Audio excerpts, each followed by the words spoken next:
Hello guys, तो आज की हम इस वीडियो में क्लास 10th की इकोनॉमिक्स का चैप्टर नंबर 1 से स्टार्ट करेंगे। और ये जो चैप्टर नंबर 1 हो गया, पंजाब स्कूल एजुकेशन बोर्ड की क्लास 10th की इकोनॉमिक्स का होगा। तो इस चैप्टर में हम लोग इकोनॉमिक्स की जो बेसिक चीज़ें होती हैं उन सारी चीज़ों के बारे में डिटेल में पढ़ेंगे। और इसके बाद इस चैप्टर को कंप्लीट करने के बाद आपको सारे के सारे जो इकोनॉमिक्स के टॉपिक्स होंगे बहुत ईजी वे में समझ में आ जाएंगे। ठीक है, और चलिए फिर हम इस वीडियो को स्टार्ट करते हैं। तो सबसे पहली चीज़ हमारे पास है मीनिंग ऑफ इकोनॉमिक्स। आखिर इकोनॉमिक्स होता क्या चीज़ है? तो अगर हम सिंपल लैंग्वेज में डिस्कस करें तो यहाँ पे क्या डेफिनेशन दी गई, economics is the study of how people make and use money. यानी कि अर्थशास्त्र वह अध्ययन है कि जिससे लोग पैसा कैसे बनाते हैं और उसका उपयोग कैसे करते हैं, इसकी हम स्टडी करते हैं। तो इकोनॉमिक्स का सीधा सा अर्थ क्या चीज़ होता है? इकोनॉमिक्स का सीधा सा अर्थ ये होता है कि कोई भी इंसान पैसा कैसे बनाता है। पैसा कैसे बनाने का मतलब है कि वो पैसा कमाता कैसे, चाहे वो किसी बिजनेस का इस्तेमाल करने के कमाता है, कहीं पे जॉब करके कमाता है, ठीक है, किसी चीज़ की मैन्युफैक्चरिंग करके कमाता है। तो ओवरऑल पैसा कमाता कैसे है और पैसा कमाने के बाद फिर उस पैसे को वो इस्तेमाल कैसे करता है, खर्च किस तरीके से करता है, इस पूरी चीज़ की जो स्टडी है इसको हम लोग बोलते हैं इकोनॉमिक्स। ठीक है, अगर इसे बहुत ही आसान भाषा में समझें तो जहाँ पे भी पैसे से रिलेटेड कोई भी बात आती हो तो वो समझ लो कहाँ पे स्टडी की जाती है, उसकी इकोनॉमिक्स में स्टडी की जाती है। तो पैसे से रिलेटेड कोई भी बातचीत हो वो इकोनॉमिक्स से ही डील की जाती है।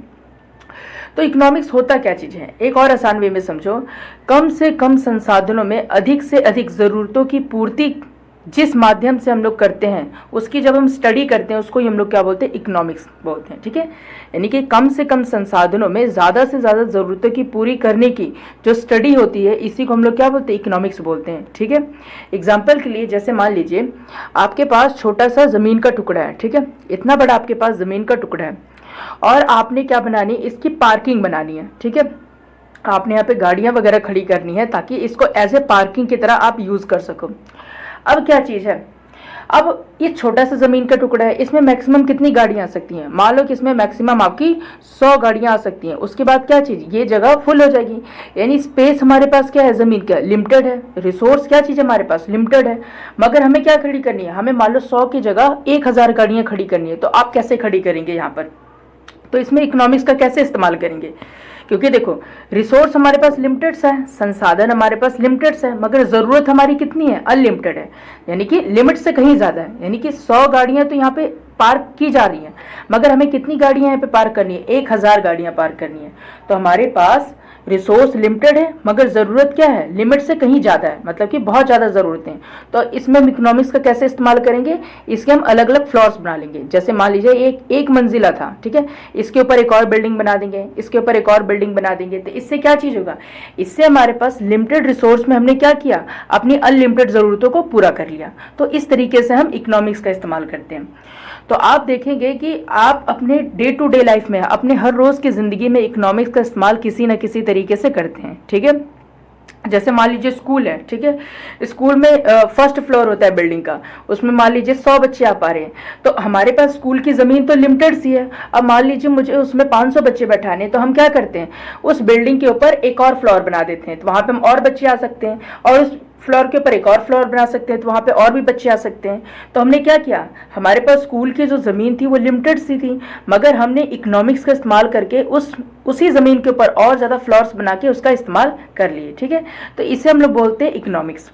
और किस जगह हम इकोनॉमिक्स का इस्तेमाल करते हैं, आप देखते होंगे कि जैसे सड़कें होती हैं हमारे पास, सड़क पर क्या हो जाता है, बहुत ज़्यादा ट्रैफिक बढ़ जाता है। तो उस ट्रैफिक को कम करने के लिए इसी सड़क के ऊपर क्या बना देते हैं, ब्रिज बना देते हैं। ठीक है, और उस ब्रिज पर से आधी गाड़ियाँ क्रॉस कर जाती हैं। तो यहाँ पे हमने ज़मीन एक्स्ट्रा इस्तेमाल नहीं किया, हमने क्या किया, हमने ऐसा आइडिया लगाया जिससे कम जमीन, उतनी ही ज़मीन में हम और ज़्यादा उसको प्रोडक्टिव वे में इस्तेमाल कर सकें। ठीक है, तो ओवरऑल जितने भी मैंने एग्जाम्पल दिए इससे क्या पता लगता है, इससे ये हमें पता लगता है कि इकोनॉमिक्स का मतलब क्या होता है, हम अपने कम से कम संसाधन में अपनी ज़्यादा से ज़्यादा ज़रूरतों को पूरी कर सकें। इसकी जिसमें हम स्टडी करते हैं उसको हम लोग क्या बोलते हैं, इकोनॉमिक्स बोलते हैं।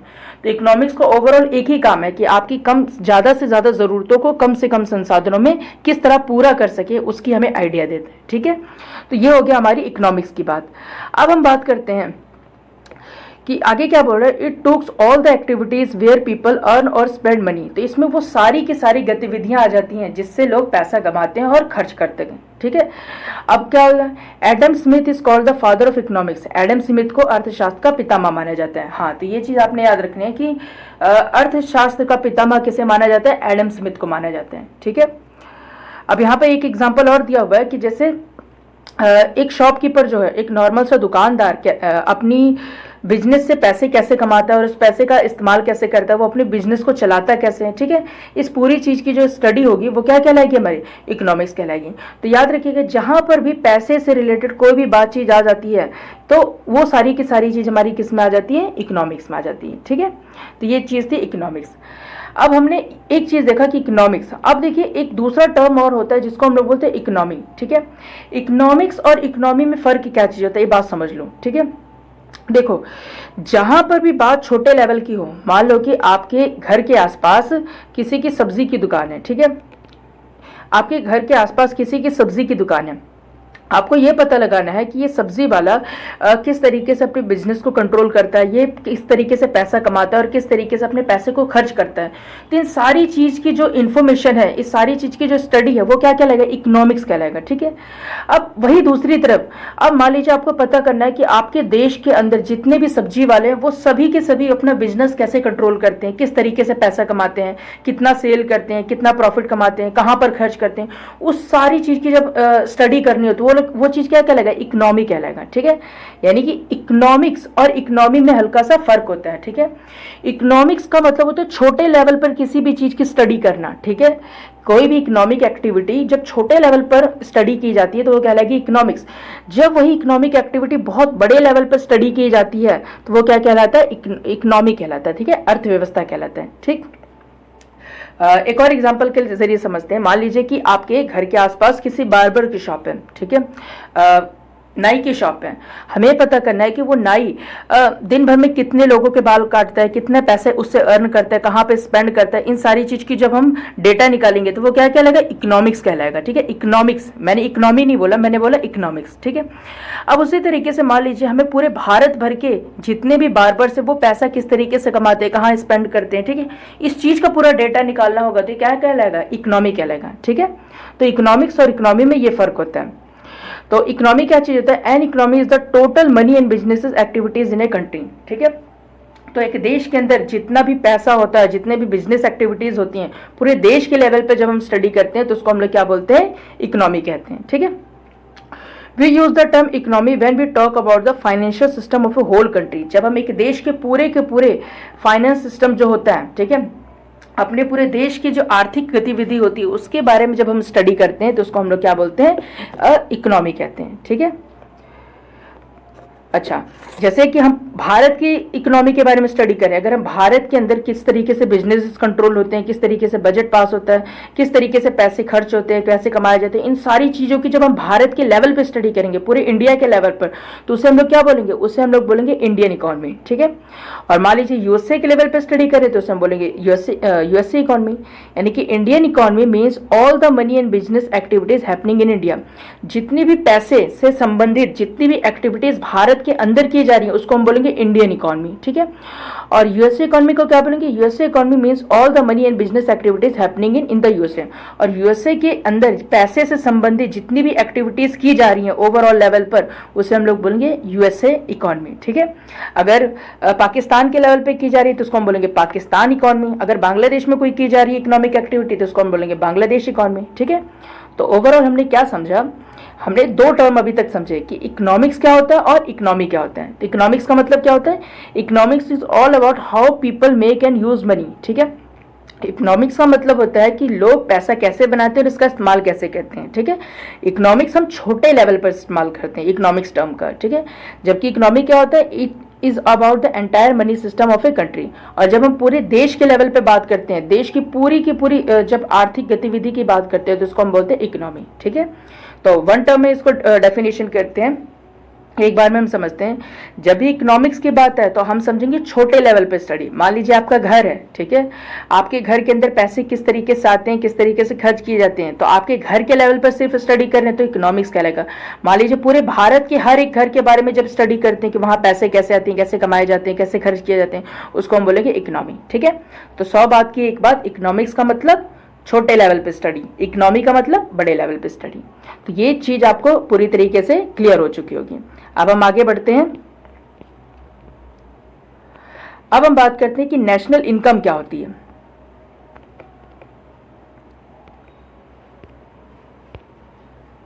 तो हम बात करते हैं नेशनल इनकम क्या होती है। नेशनल इनकम जिसको हम लोग बोलते हैं राष्ट्रीय आय, तो इसकी डेफिनेशन को पढ़ते हैं। National income is the total monetary value of all final goods and services produce with in a countries economy in 1 year. राष्ट्रीय आय किसी देश की अर्थव्यवस्था में एक वर्ष में उत्पादित सभी अंतिम वस्तुओं और सेवाओं का कुल मौद्रिक मूल्य है। ठीक है, यानी क्या बोल रहे हैं यहाँ पे, वर्ड को समझिए। देखिए भारत के अंदर, मान लीजिए भारत की सीमा है, ठीक है, भारत के अंदर जितनी भी गुड्स, ठीक है, यहाँ पे टर्म को ध्यान रखिए, जितनी भी गुड्स और जितनी भी सर्विसेज का निर्माण हुआ है, ठीक है, उसकी फाइनल वैल्यू को जब हम लोग ऐड कर देते हैं उसको हम लोग बोलते हैं नेशनल इनकम। अब यहाँ पे समझिएगा गुड्स क्या चीज होती है। गुड्स का मतलब ये होता है जितनी वो सारी वस्तुएं जिसे आप देख सकते हो, टच कर सकते हो, उसको हम बोलेंगे गुड्स। ठीक है, वो सारी चीजें जिसको आप टच कर सकते हो, देख सकते हो, उसको हम बोलेंगे गुड्स। जैसे एग्जांपल के लिए फोन है, इस फोन को आप देख सकते हो, टच कर सकते हो, क्या कहलाएगा? गुड्स कहलाएगा। ठीक है, आपकी चेयर है वो गुड्स कहलाएगी। ठीक है, आपका फैन है वो क्या कहलाएगा? गुड्स कहलाएगा। सर्विस किसे बोलते हैं? सर्विस वो होती है जिसे आप टच नहीं कर सकते, ठीक है, आप उसे देख नहीं सकते, मगर फिर भी वो आपकी जरूरत को पूरा कर देता है। जैसे सर्विस के लिए, जैसे आप फिल्म देख रहे हो, ठीक है, आप थिएटर में गए फिल्म देखने के लिए, तो वहां पे आपको कोई सामान नहीं मिल जाएगा, ठीक है, बस आपने फिल्म देखी, ठीक है, तो वो आपके लिए सर्विस कहलाएगा। और एग्जाम्पल के लिए और सर्विस का एग्जांपल क्या हो सकता है? जैसे आपने बाल कटा लिया, ठीक है, तो ये क्या चीज़ है? सर्विस है। आपको वहाँ पे कोई सामान नहीं मिल रहा है, ठीक है, जैसे टीचर ने पढ़ा दिया, अब टीचर आपको कुछ दे नहीं देते हैं, डायरेक्ट आपके माइंड टू माइंड में डिलीवर कर देते हैं, तो टीचर ने आपको पढ़ाया, वो क्या है? सर्विस है। तो क्या बोल रहे हैं, एक देश की सीमा के अंदर, जैसे भारत है, तो भारत की सीमा के अंदर जितने भी गुड्स और जितनी भी सर्विसेज का निर्माण हुआ, ठीक है, एक साल के अंदर जितने भी गुड्स, जितने भी सर्विसेज का निर्माण हुआ एक साल के अंदर, ठीक है, जब हम उसकी काउंट कर देते हैं, ठीक है, तो उसको हम लोग क्या बोलते हैं? नेशनल इनकम बोलते हैं। ठीक, और हम आसान भाषा में समझते हैं ताकि आपको क्लियर हो जाए पूरी तरीके से।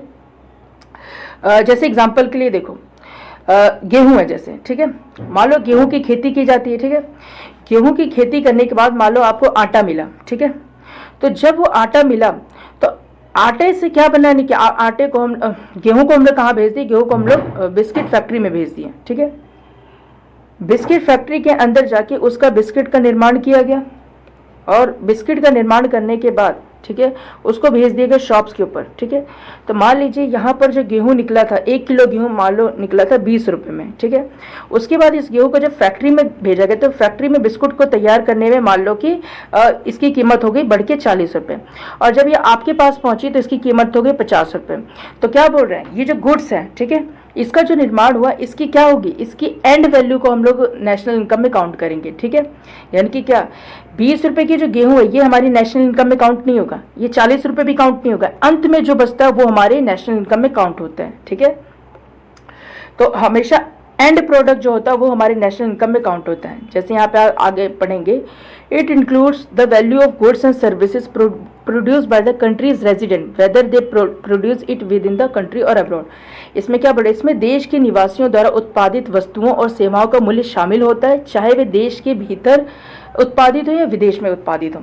यानी कि क्या, नेशनल इनकम में वो सारी चीजें आ जाती है जो सिर्फ भारत की है। मान लो कि भारत का कोई इंसान है, वो विदेश में कोई फैक्ट्री लगा के बैठा है, ठीक है, भले वो विदेश में फैक्ट्री लगा के बैठा है, मगर इसका जो पैसा होगा, ठीक है, इसका जो रेवेन्यू होगा ये भारत के नेशनल इनकम में काउंट होगा। ठीक है ना, इसी तरीके से भारत के अंदर भारत की जितनी भी बिजनेस होंगे, भारत की जितनी भी इंडस्ट्रीज होंगी, कुछ भी होगा भारत का, तो भारत की जितनी भी इंडस्ट्रीज होंगी, भारत का जितना भी बिजनेस होगा, भारत के जितने भी आम नागरिक की कमाई होगी, वो सब के सब किस में काउंट होगी? नेशनल इनकम में काउंट होगी। ठीक है ना, बस वो होना कहाँ का चाहिए? भारत का होना चाहिए, और होना क्या चाहिए? गुड्स होनी चाहिए और सर्विस होनी चाहिए। ठीक है, it does not include the value of intermediate goods, only final goods. इसमें क्या बोल रहा है? इसमें बोल रहा है इसमें मध्यवर्ती वस्तुओं का मूल्य शामिल नहीं है, केवल अंतिम वस्तुओं का मूल्य शामिल है। ठीक है, इसका मतलब क्या है?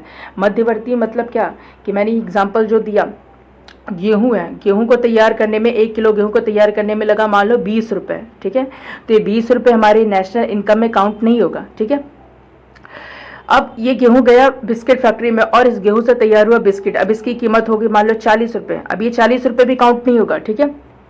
ये इसके बाद बिस्किट पैकिंग वगैरह होगी और ये शॉपकीपर के पास गई, ये हो गई कितने रुपए की, 50 रुपए की होगी, ठीक है। अब 50 रुपए की मान लो आपने इस बिस्किट को खरीदा, ठीक है। तो आपने जब इस 50 रुपए की बिस्कुट को खरीदा तो ये 50 रुपए हमारी नेशनल इनकम में काउंट होंगे, ठीक है। क्योंकि ऑलरेडी ये दोनों चीज़ें नेशनल इनकम में काउंट होके ही तो 50 रुपए बनी थी ना। ये 20 से बढ़ के हो गई थी 40 रुपए, 40 से होगी 50 रुपए। तो अंत में जो चीज़ आती है वो हमारी नेशनल इनकम में काउंट होती है, यानी कि फाइनल वैल्यू, ठीक है ना। क्योंकि अगर इस 50 रुपए में 40 दोबारा ऐड कर देंगे, 20 दोबारा ऐड करने की, तो एक ही चीज़ की वैल्यू बार बार ऐड हो जाएगी, ठीक है। तो इसे हम बोलते हैं फाइनल प्रोडक्ट, ठीक है। तो इस तरीके से अब to calculate national income central statistical office studies 3 sectors of Indian economy. अब देखो क्या बोल रहे हैं, बोल रहे हैं राष्ट्रीय आय की गणना करने के लिए केंद्रीय सांख्यिकी कार्यालय भारतीय अर्थव्यवस्था के तीनों क्षेत्रों का अध्ययन करता है, ठीक है, 3 क्षेत्रों का। अभी हम आगे इसको पढ़ेंगे लेकिन थोड़ा सा समझ लो। एक होता है हमारे पास प्राइमरी सेक्टर, एक होता है हमारे पास सेकेंडरी सेक्टर, एक होता है हमारा टर्शरी सेक्टर, ठीक है। इन तीनों की तीनों सेक्टर का अध्ययन करता है कौन, सेंट्रल स्टैटिस्टिकल ऑफिस, और उसके बाद राष्ट्रीय आय की क्या करता है, गणना करता है, ठीक है। हम इसके बारे में समझेंगे, ठीक, आगे। लेकिन अभी तक हमने नेशनल इनकम में क्या समझा, आसान भाषा में समझेंगे। कि नेशनल इनकम का मतलब क्या होता है कि जैसे ये हमारे पास हमारा इंडिया है, ठीक है, ये हमारा इंडिया है। हमारी इंडिया की सीमा के अंदर, ठीक है, हमारी इंडिया की सीमा के अंदर जितनी भी गुड्स और सर्विसेज का निर्माण होता है, गुड्स में मान सकते हो आप कोई कंप्यूटर का निर्माण हो रहा है, ठीक है, किसी टेबल का निर्माण हो रहा है, ट्राइपॉड का निर्माण हो रहा है, बोर्ड का निर्माण हो रहा है, वो सारी की सारी होगी गुड्स। और सर्विसेज में क्या कि मान लीजिए मेडिकल फैसिलिटीज़ का निर्माण हो रहा है, एंटरटेनमेंट का निर्माण होता है, इन सारी चीज़ों का। तो इनसे जितना भी निर्माण होता है, इन सभी की फाइनल वैल्यू को हम लोग क्या कर देते हैं, फाइनल वैल्यू भी बताया था जैसे गेहूं के एग्जाम्पल से। तो एक देश की सीमा के अंदर जितने भी गुड्स और जितनी भी सर्विसेज का निर्माण होता है उसकी फाइनल वैल्यू को जब हम लोग काउंट कर देते हैं तो उसको हम लोग क्या बोलते हैं, नेशनल इनकम बोलते हैं, ठीक है। उसको हम लोग बोलते हैं नेशनल इनकम। तो इसे हम लोग बोलते हैं नेशनल इनकम। तो नेशनल इनकम आपको समझ में आ गया होगा, मैंने डिटेल में समझाया था। तो आज के वीडियो में हम समझेंगे कि पर कैपिटा इनकम क्या होती है, ठीक है। पर कैपिटा इनकम जिसे हम लोग बोलते हैं प्रति व्यक्ति आय। तो एक बार डेफिनेशन को पढ़ते हैं, the average income of people in any country over a certain period of time, यानी कि किसी भी देश के लोगों की एक निश्चित अवधि में प्राप्त होने वाली आमदनी को हम लोग क्या बोलते हैं, पर कैपिटा इनकम बोलते हैं, ठीक है, निश्चित अवधि में, ठीक है। एग्जाम्पल के लिए लेते हैं, जैसे पर कैपिटा इनकम को निकालने का पहले फॉर्मूला क्या होता है ये समझ लो। नेशनल इनकम को जब हम लोग डिवाइड कर देते हैं पॉपुलेशन से, ठीक है, नेशनल इनकम को यानी राष्ट्रीय आय को जब हम जनसंख्या से भाग कर देते हैं तो जो आंकड़ा हमारे पास आता है उसे हम बोलते हैं पर कैपिटा इनकम, ठीक है। उदाहरण के लिए मान लीजिए कि आपके देश की जो जनसंख्या है वो 5 है, ठीक है। मान लीजिए भारत है, एक उदाहरण के लिए भारत की जो जनसंख्या है वो कितनी है, वो 5 है।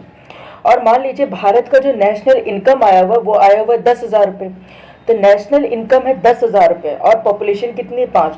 तो 10,000 को जब हम 5 से भाग करेंगे तो हमारे पास आया 2,000 रुपये।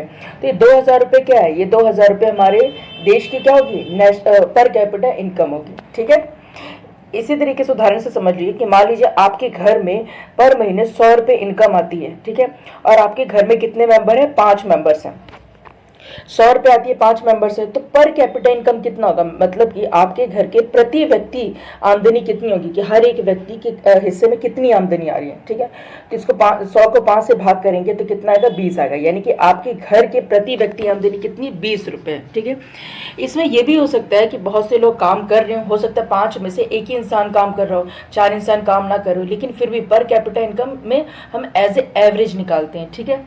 इसी तरीके से देश की जितनी भी पॉपुलेशन है, ठीक है, और साथ में देश की जितनी भी नेशनल इनकम है, नेशनल इनकम को जब हम पॉपुलेशन से भाग कर देते हैं तो हमें क्या मिल जाता है, पर कैपिटा इनकम मिल जाता है, ठीक है। अच्छा, पर कैपिटा इनकम का यूज़ क्या चीज़ होता है, हम पर कैपिटा इनकम से हम ये पता लगाते हैं कि कोई भी देश कितना डेवलप्ड है, ठीक है। जिस देश की पर कैपिटा इनकम कम होती है हम समझते हैं कि वो देश कम डेवलप्ड है, और जिस देश की पर कैपिटा इनकम ज़्यादा होती है वो देश ज़्यादा डेवलप्ड होता है, ठीक है। क्योंकि देखो साधारण से उदाहरण से समझो, जैसे हमारे भारत की जो पर कैपिटा इनकम है ये 1.5 लाख के आसपास है, ठीक है, यानी कि 150 के है, 1.5 लाख के आसपास है। यानी कि ईयरली ये बात हो रही है, जबकि अमेरिका के जो पर कैपिटा इनकम है 8.5 लाख के आसपास है, 8.5 लाख के आसपास है। तो इससे होगा क्या चीज़, अगर हमारे देश के आम नागरिक की पर कैपिटा इनकम सालाना 1.5 लाख रुपए है, तो इससे क्या सिद्ध होता है, इससे ये पता लगता है कि उसके पास पैसा कम है तो उसके पास अपॉर्चुनिटीज़ भी कम है, ठीक है ना। यानी कि वो जिन जिन चीज़ों को, मान लीजिए कोई से स्किल सीखनी है, उसे बेहतर एजुकेशन लेनी है, ठीक है, तो इन सारी चीज़ों के पास उसके लिए उतने रिसोर्सेज नहीं अवेलेबल हो पाएंगे क्योंकि उसकी पर कैपिटा इनकम कम है, ठीक है। दूसरी तरफ जिस व्यक्ति की अमेरिका में पर कैपिटा इनकम ज़्यादा है, इसका मतलब क्या, वो बेहतर एजुकेशन ले पाएगा, ठीक है, वो अलग अलग स्पोर्ट्स में एंगेज हो सकता है, वो म्यूजिक सीख सकता है, जितने भी अलग अलग तरह के स्किल हो सकते हैं वो उसमें एंगेज हो सकता है, यानी कि वो अपने ओवरऑल लाइफ को बेहतर बना सकता है, ठीक है। अगर वो अपनी लाइफ को बेहतर बनाएगा, ठीक है, यानी कि वो बेहतर होगा तो ओवरऑल उसका देश भी तरक्की करेगा ना, क्योंकि देश किससे बनता है, देश लोगों से बनता है। दूसरी तरफ ये इंसान जो है इसकी पर कैपिटा इनकम कम है तो ये खुद भी डेवलप नहीं हो पाएगा, खुद डेवलप नहीं हो पाएगा तो क्या होगा, हमारा कंट्री भी तरक्की नहीं करेगा, ठीक है। तो पर कैपिटा इनकम से एक तरीके से ये दर्शाता है कि कोई भी देश कितना डेवलप्ड है, ठीक है। तो पर कैपिटा इनकम ये होता है। तो आज की वीडियो में हम क्या समझेंगे, आज के वीडियो में हम जीडीपी के बारे में समझेंगे, ठीक है। जीडीपी क्या होता है, ठीक है, और इसके टाइप्स क्या होते हैं, जीडीपी पता होने से क्या पता लगता है किसी भी कंट्री के बारे में, तो ये सारी इन्फॉर्मेशन हम आज की इस वीडियो में समझेंगे, ठीक है। तो जीडीपी देखिए, जीडीपी की फुल फॉर्म होती है ग्रॉस डोमेस्टिक प्रोडक्ट, ठीक है, जिसे हम बोलते हैं सकल घरेलू उत्पाद। ग्रॉस का मतलब क्या होता है, ग्रॉस का मतलब होता है टोटल, ठीक है। जैसे मैथ्स में आप पढ़ते हैं सम, ठीक है, मैथ्स में आप सम पढ़ते हैं, सम का मतलब होता है टोटल। उसी तरीके से इकोनॉमिक्स की भाषा में ग्रॉस, ग्रॉस का मतलब होता है टोटल, ठीक है। डोमेस्टिक, डोमेस्टिक का मतलब होता है घरेलू, ठीक है। और प्रोडक्ट, प्रोडक्ट का मतलब होता है उत्पाद, यानी कि कोई भी सामान। तो जीडीपी का फुल फॉर्म होता है ग्रॉस डोमेस्टिक प्रोडक्ट। अब इसके हम डेफिनेशन को समझते हैं कि एक्चुअली में क्या होता है जीडीपी, ठीक है। तो बोल रहे the final value of goods and services in a country in a year is called GDP. देखो क्या बोल रहे हैं, एक देश के अंदर, एक देश के अंदर किसी भी तरह की गुड्स या फिर सर्विसेज जो होती हैं उसके फाइनल गुड को, उसकी फाइनल वैल्यू को ही हम लोग क्या बोलते हैं, जीडीपी बोलते हैं, ठीक है। और आसान भाषा में इसको समझते हैं कि एक साल में किसी देश में उत्पादित वस्तु प्लस सेवा के अंतिम मूल्य को जीडीपी कहते हैं। अब इसको हम तोड़ के समझते हैं। सबसे पहले क्या बोल रहा है, एक साल, ठीक है, ये तो समझना आसान है, एक साल। अब बोल रहे in a political boundary of a country. Political boundary of country का मतलब क्या है कि जैसे मान लीजिए ये भारत की सीमा है, ठीक है, यानी कि भारत की बाउंड्री है, तो भारत के अंदर, यानी कि भारत के बाहर की नहीं बात हो रही है, भारत के अंदर पॉलिटिकल बाउंड्री ऑफ कंट्री मतलब कि एक कंट्री का जहाँ तक कंट्रोल है, ठीक है, पॉलिटिकल बाउंड्री, ठीक है। एक साल के अंदर भारत की सीमा के अंदर जितनी भी गुड्स प्लस सर्विसेज का निर्माण होता है, ठीक है, गुड्स प्लस सर्विसेज। मैंने पहले लेक्चर में भी आपको बताया था गुड्स का मतलब क्या होता है। गुड्स का मतलब होता है वो सारी चीज़ें जिसे आप टच कर सकते हैं, देख सकते हैं, फील कर सकते हैं, ठीक है, उसे हम बोलते हैं गुड्स, ठीक है। जैसे एग्जांपल के लिए ये फ़ोन भी आपके लिए गुड्स है, ठीक है, ये टेबल भी आपके लिए गुड्स है, आपके क्लासरूम का बोर्ड भी आपके लिए गुड्स है, ठीक है। तो जिस भी चीज़ को आप टच कर सकते हैं वो क्या कहलाता है, गुड्स कहलाता है, ठीक है। और सर्विस क्या कहलाती है, सर्विस वो चीज़ कहलाती है जिसे आप टच नहीं कर सकते मगर फिर भी वो आपकी ज़रूरत को पूरा कर देती है। जैसे टीचर ने आपको पढ़ा दिया, ठीक है, तो टीचर ने आपको कोई सामान नहीं दिया, कोई ऐसी चीज़ नहीं दे दी जिसे आप टच कर सकते हो, मगर टीचर ने आपको क्या दे दिया, टीचर ने आपको जो नॉलेज है वो सीधा आपके दिमाग में ट्रांसफ़र कर दी, तो वो क्या कहलाएगी, वो सर्विस कहलाएगी। जैसे डॉक्टर इलाज करता है, ठीक है, चेकअप करता है, वो भी क्या चीज़ है, सर्विस है। तो क्या बोल रहे हैं कि एक साल के अंदर भारत की सीमा के अंदर, भारत या फिर कोई भी देश होता है उसकी सीमा के अंदर, ठीक है, उसकी बाउंड्री के अंदर जितनी भी गुड्स प्लस जितनी भी सर्विसेज का निर्माण होता है उसकी कौन सी वैल्यू, उसकी फाइनल वैल्यू को हम लोग क्या बोलते हैं, उसकी फाइनल वैल्यू को हम लोग बोलते हैं जीडीपी, ठीक है। अब एक उदाहरण से हम समझते हैं यहाँ पर। जैसे उदाहरण है कि एक जियो कंपनी है, ठीक है, मैं यहाँ पे भारत का मैप बना लेता हूँ ताकि आपको बेहतर तरीके से समझ में आए। एक जियो कंपनी है, ठीक है, जियो कंपनी भारत की है, ठीक है, और इसकी ब्रांच भी कहाँ है, भारत के अंदर है, ठीक। उसके बाद एक टाटा कंपनी है, टाटा कंपनी भी भारत की है, ठीक है, तो इसकी ब्रांच जो है ये भी कहाँ पर है, भारत के अंदर है। उसके बाद एक वीवो कंपनी है, हाँ, तो जो वीवो कंपनी है वो एक विदेशी कंपनी है, मगर इस कंपनी की ब्रांच कहाँ पे है, भारत के अंदर है, ठीक है। और एक मान लो गोलू नाम का बच्चा है, ठीक है, गोलू नाम का इंसान है, ये भारत का है मगर ये विदेश के अंदर काम करता है, ठीक है। तो एक साल के अंदर जियो कंपनी ने मान लो कि 100 रुपये बनाए, ठीक है, और टाटा कंपनी ने 150 रुपये बनाए, वीवो कंपनी ने 200 रुपये बनाए और गोलू ने 50 रुपये बनाए। तो बताइए भारत की जीडीपी कितनी होगी, ठीक है। अब भारत की जीडीपी के लिए मैंने क्या बताया था, जीडीपी निकालने का एक तरीका है कि कोई भी चीज़ जो हो, कोई भी चीज़ चाहे वो गुड्स हो चाहे वो सर्विस हो, उसका निर्माण कहाँ पे होना चाहिए, भारत के अंदर होना चाहिए, ठीक है। अब देखो ये भारत की सीमा के अंदर जियो कंपनी भी है, ठीक है, यानी कि भारत के अंदर ही है ना जियो कंपनी। टाटा कंपनी भी भारत के अंदर है। वीवो कंपनी भले भारत की नहीं है मगर फिर भी इसकी ब्रांच कहाँ पर है, भारत के अंदर है, यानी कि भारत की सीमा के अंदर आ गई, ठीक है। अब गोलू जो है, गोलू जो भारत का मगर भारत की सीमा से बाहर किसी विदेश में काम करता है। तो देखिए जियो कंपनी भारत की है तो जियो कंपनी का 100 रुपये भारत की जीडीपी में काउंट होगा। टाटा कंपनी भारत की और भारत में इसका ब्रांच है तो इसके भी 100 रुपये काउंट होंगे, ठीक है। साथ साथ में वीवो कंपनी ये भले भारत की नहीं है मगर इसकी कंपनी कहाँ पर है, भारत के अंदर है, तो इसके भी जो 200 रुपये है ये भी किस में काउंट होंगे, भारत की जीडीपी में काउंट होंगे। गोलू भले भारत का है मगर ये काम कहाँ करता है, भारत की सीमा के बाहर काम करता है, तो इसके जो 50 रुपये जीडीपी में काउंट नहीं होंगे। तो इस तरीके से भारत की जीडीपी कितनी होगी, 100 रुपये प्लस 200 रुपये, यानी कि कितनी होगी ये, सॉरी 100 रुपये प्लस 150 रुपये, यहाँ पे 150 आना था, टाटा कंपनी का 150 था, तो 100 रुपये प्लस 150 कितना हो गया, 250 प्लस 200 300 400 450 रुपये होगी। तो जीडीपी जो होगी वो कितनी रुपये होगी, 450 रुपये होगी, ठीक है।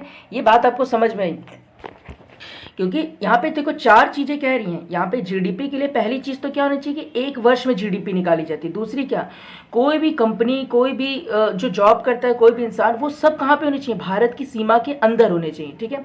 चाहे वो विदेशी इंसान हो चाहे भारत का इंसान हो, बस होना कहाँ चाहिए, भारत की सीमा के अंदर, ठीक है।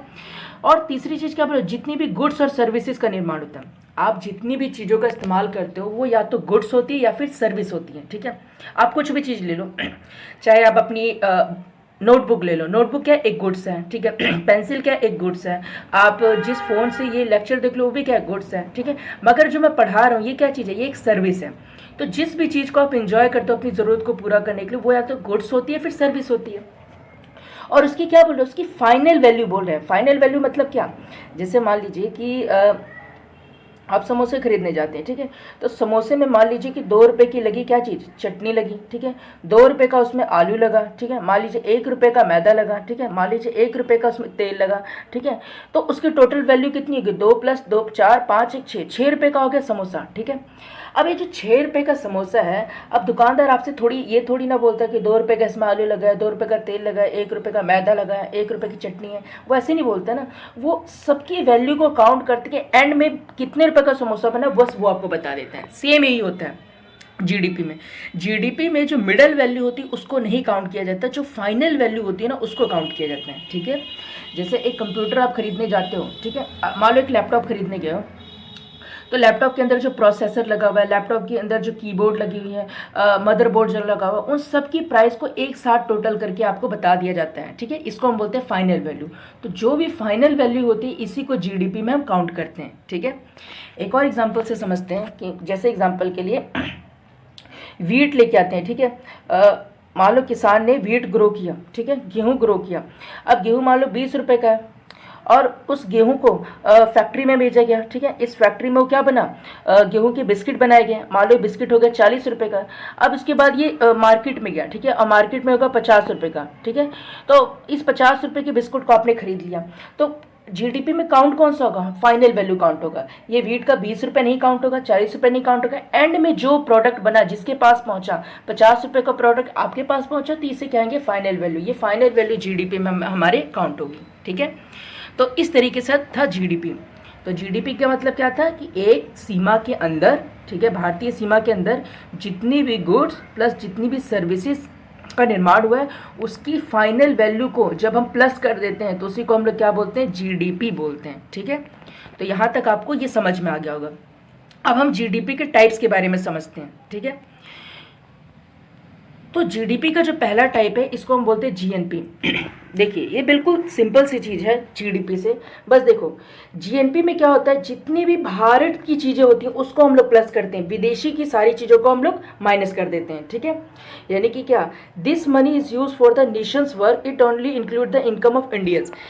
जीएनपी में सिर्फ भारतीयों के इनकम को ही शामिल किया जाता है। भारत की कोई कंपनी है, भारत का कोई इंसान है, उसकी इनकम को हम लोग प्लस कर लेंगे, मगर विदेशी कोई कंपनी है, विदेशी कोई भारत के अंदर कमा रहा है, उसके इनकम को हम लोग काउंट नहीं करेंगे, ठीक है।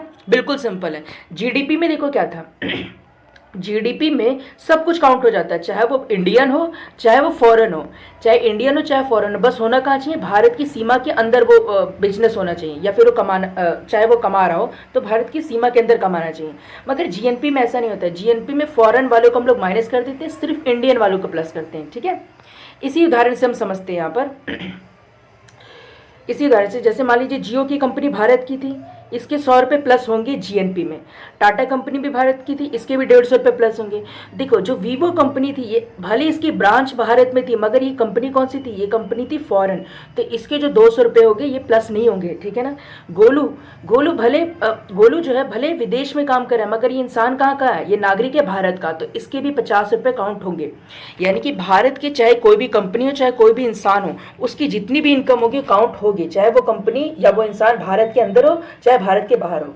तो ये 100 रुपये जियो के, 150 रुपये किसके, टाटा के, और गोलू के 50 रुपये, ठीक है। तो 100 रुपये प्लस 150 रुपये प्लस 50 रुपये, तो 300 रुपये हमारी क्या कहलाएगी, जीएनपी कहलाएगी।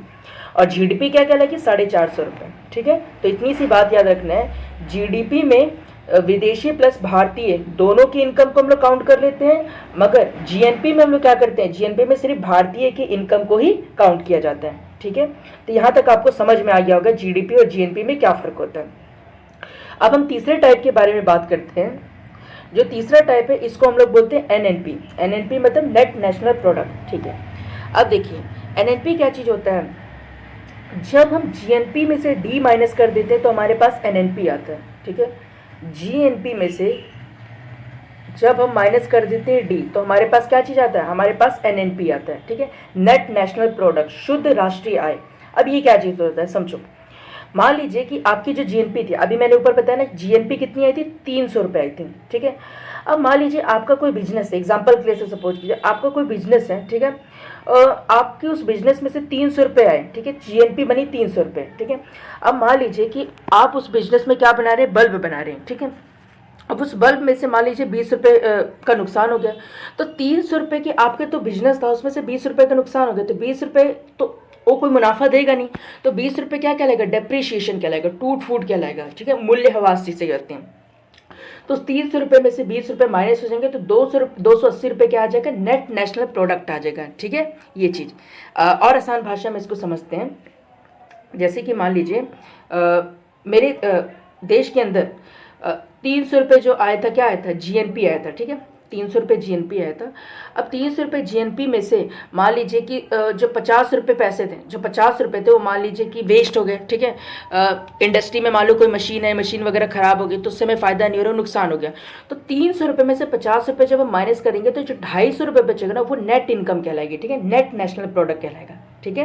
तो यानी कि जीएनपी में से जितना भी पैसे का हमें नुकसान हो गया, जितना भी पैसे हमारी यूज़ का नहीं रहा है, उसको जब हम माइनस कर देते हैं तो क्या चीज़ आ जाता है, एनएनपी आ जाता है, ठीक है।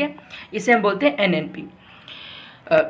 जैसे मान लीजिए जियो कंपनी है, जियो कंपनी कितने रुपए हमें दे रही थी, 100 रुपये का प्रोडक्शन किया था जियो कंपनी ने। अब 100 रुपये में से मान लो कि 10 रुपये जियो कंपनी का नुकसान हो गया तो 90 रुपये हुआ। तो ये जो 10 रुपये है 300 में से माइनस हो जाएंगे तो 290 ही क्या आएगा हमारे पास, 290 ही आएगा हमारे पास नेट नेशनल प्रोडक्ट, ठीक है। ये चीज़ था।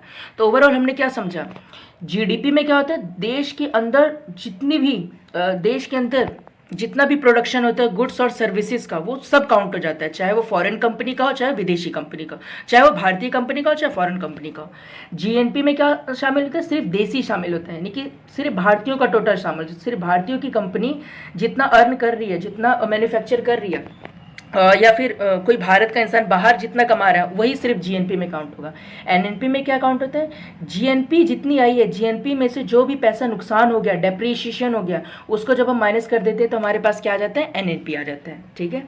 तो यहाँ तक हमने इस वीडियो में समझा तो जीडीपी और इसके टाइप्स के बारे में आपको पूरी तरीके से समझ में आ गया होगा। तो नेक्स्ट वीडियो में हम नेक्स्ट टॉपिक को कवर करेंगे। तब तक के लिए थैंक यू वेरी मच। हमारी इकोनॉमी के यानी हमारी अर्थव्यवस्था के 3 सेक्टर होते हैं, ठीक है। एक होता है हमारे पास प्राइमरी सेक्टर, दूसरा होता है हमारे पास सेकेंडरी सेक्टर और तीसरा होता है हमारे पास टर्शरी सेक्टर, ठीक है। ये तीनों सेक्टर क्या है? ये तीनों ऐसे सेक्टर हैं जहाँ से हमारी इंडिया की पूरी इकॉनमी चलती है। यही 3 सेक्टर है जहाँ से हमें रोज़गार मिलता है और यही 3 सेक्टर है जहाँ से हम अपनी जो नीड्स है पूरी करते हैं, ठीक है। तो हमारी पूरी की पूरी जो अर्थव्यवस्था इन तीन ही सेक्टर में चलती है। तो आइए समझते हैं तीनों सेक्टर होते क्या चीज़ है। सबसे पहला सेक्टर है हमारे पास प्राइमरी सेक्टर। प्राइमरी सेक्टर का काम क्या होता है? इट एक्सट्रैक्ट्स रॉ मटेरियल, यानी कि प्राथमिक क्षेत्र का काम कच्चा माल निकालना है, ठीक है। अब देखिए, जितना भी हमारे देश के अंदर प्रोडक्शन नेचर के द्वारा होता है, ठीक है, वो सब की सब प्रोडक्शन आ जाता है प्राइमरी सेक्टर के अंदर। जैसे एग्जांपल के लिए किसान अनाज का उत्पादन कर रहा है, ठीक है। तो जो अनाज है, अनाज मेनली कहाँ से रहा है? हमारे पास नेचर से आ रहा है, ठीक है। अब भले किसान जो उस अनाज का प्रोडक्शन कर रहा है, मगर अनाज जो है, अनाज को पैदा इंसान थोड़ी ना कर रहा है। अनाज तो इस धरती पर पहले से ही मौजूद था, तो बस इंसान उस अनाज की खेती कर रहे हैं। तो अनाज क्या चीज़ है? अनाज प्राइमरी सेक्टर में आ जाएगा। यानी प्राइमरी सेक्टर में वो सारी चीज़ें आ जाती हैं जो पूरी तरीके से नेचर से जुड़ी हुई हैं, ठीक है।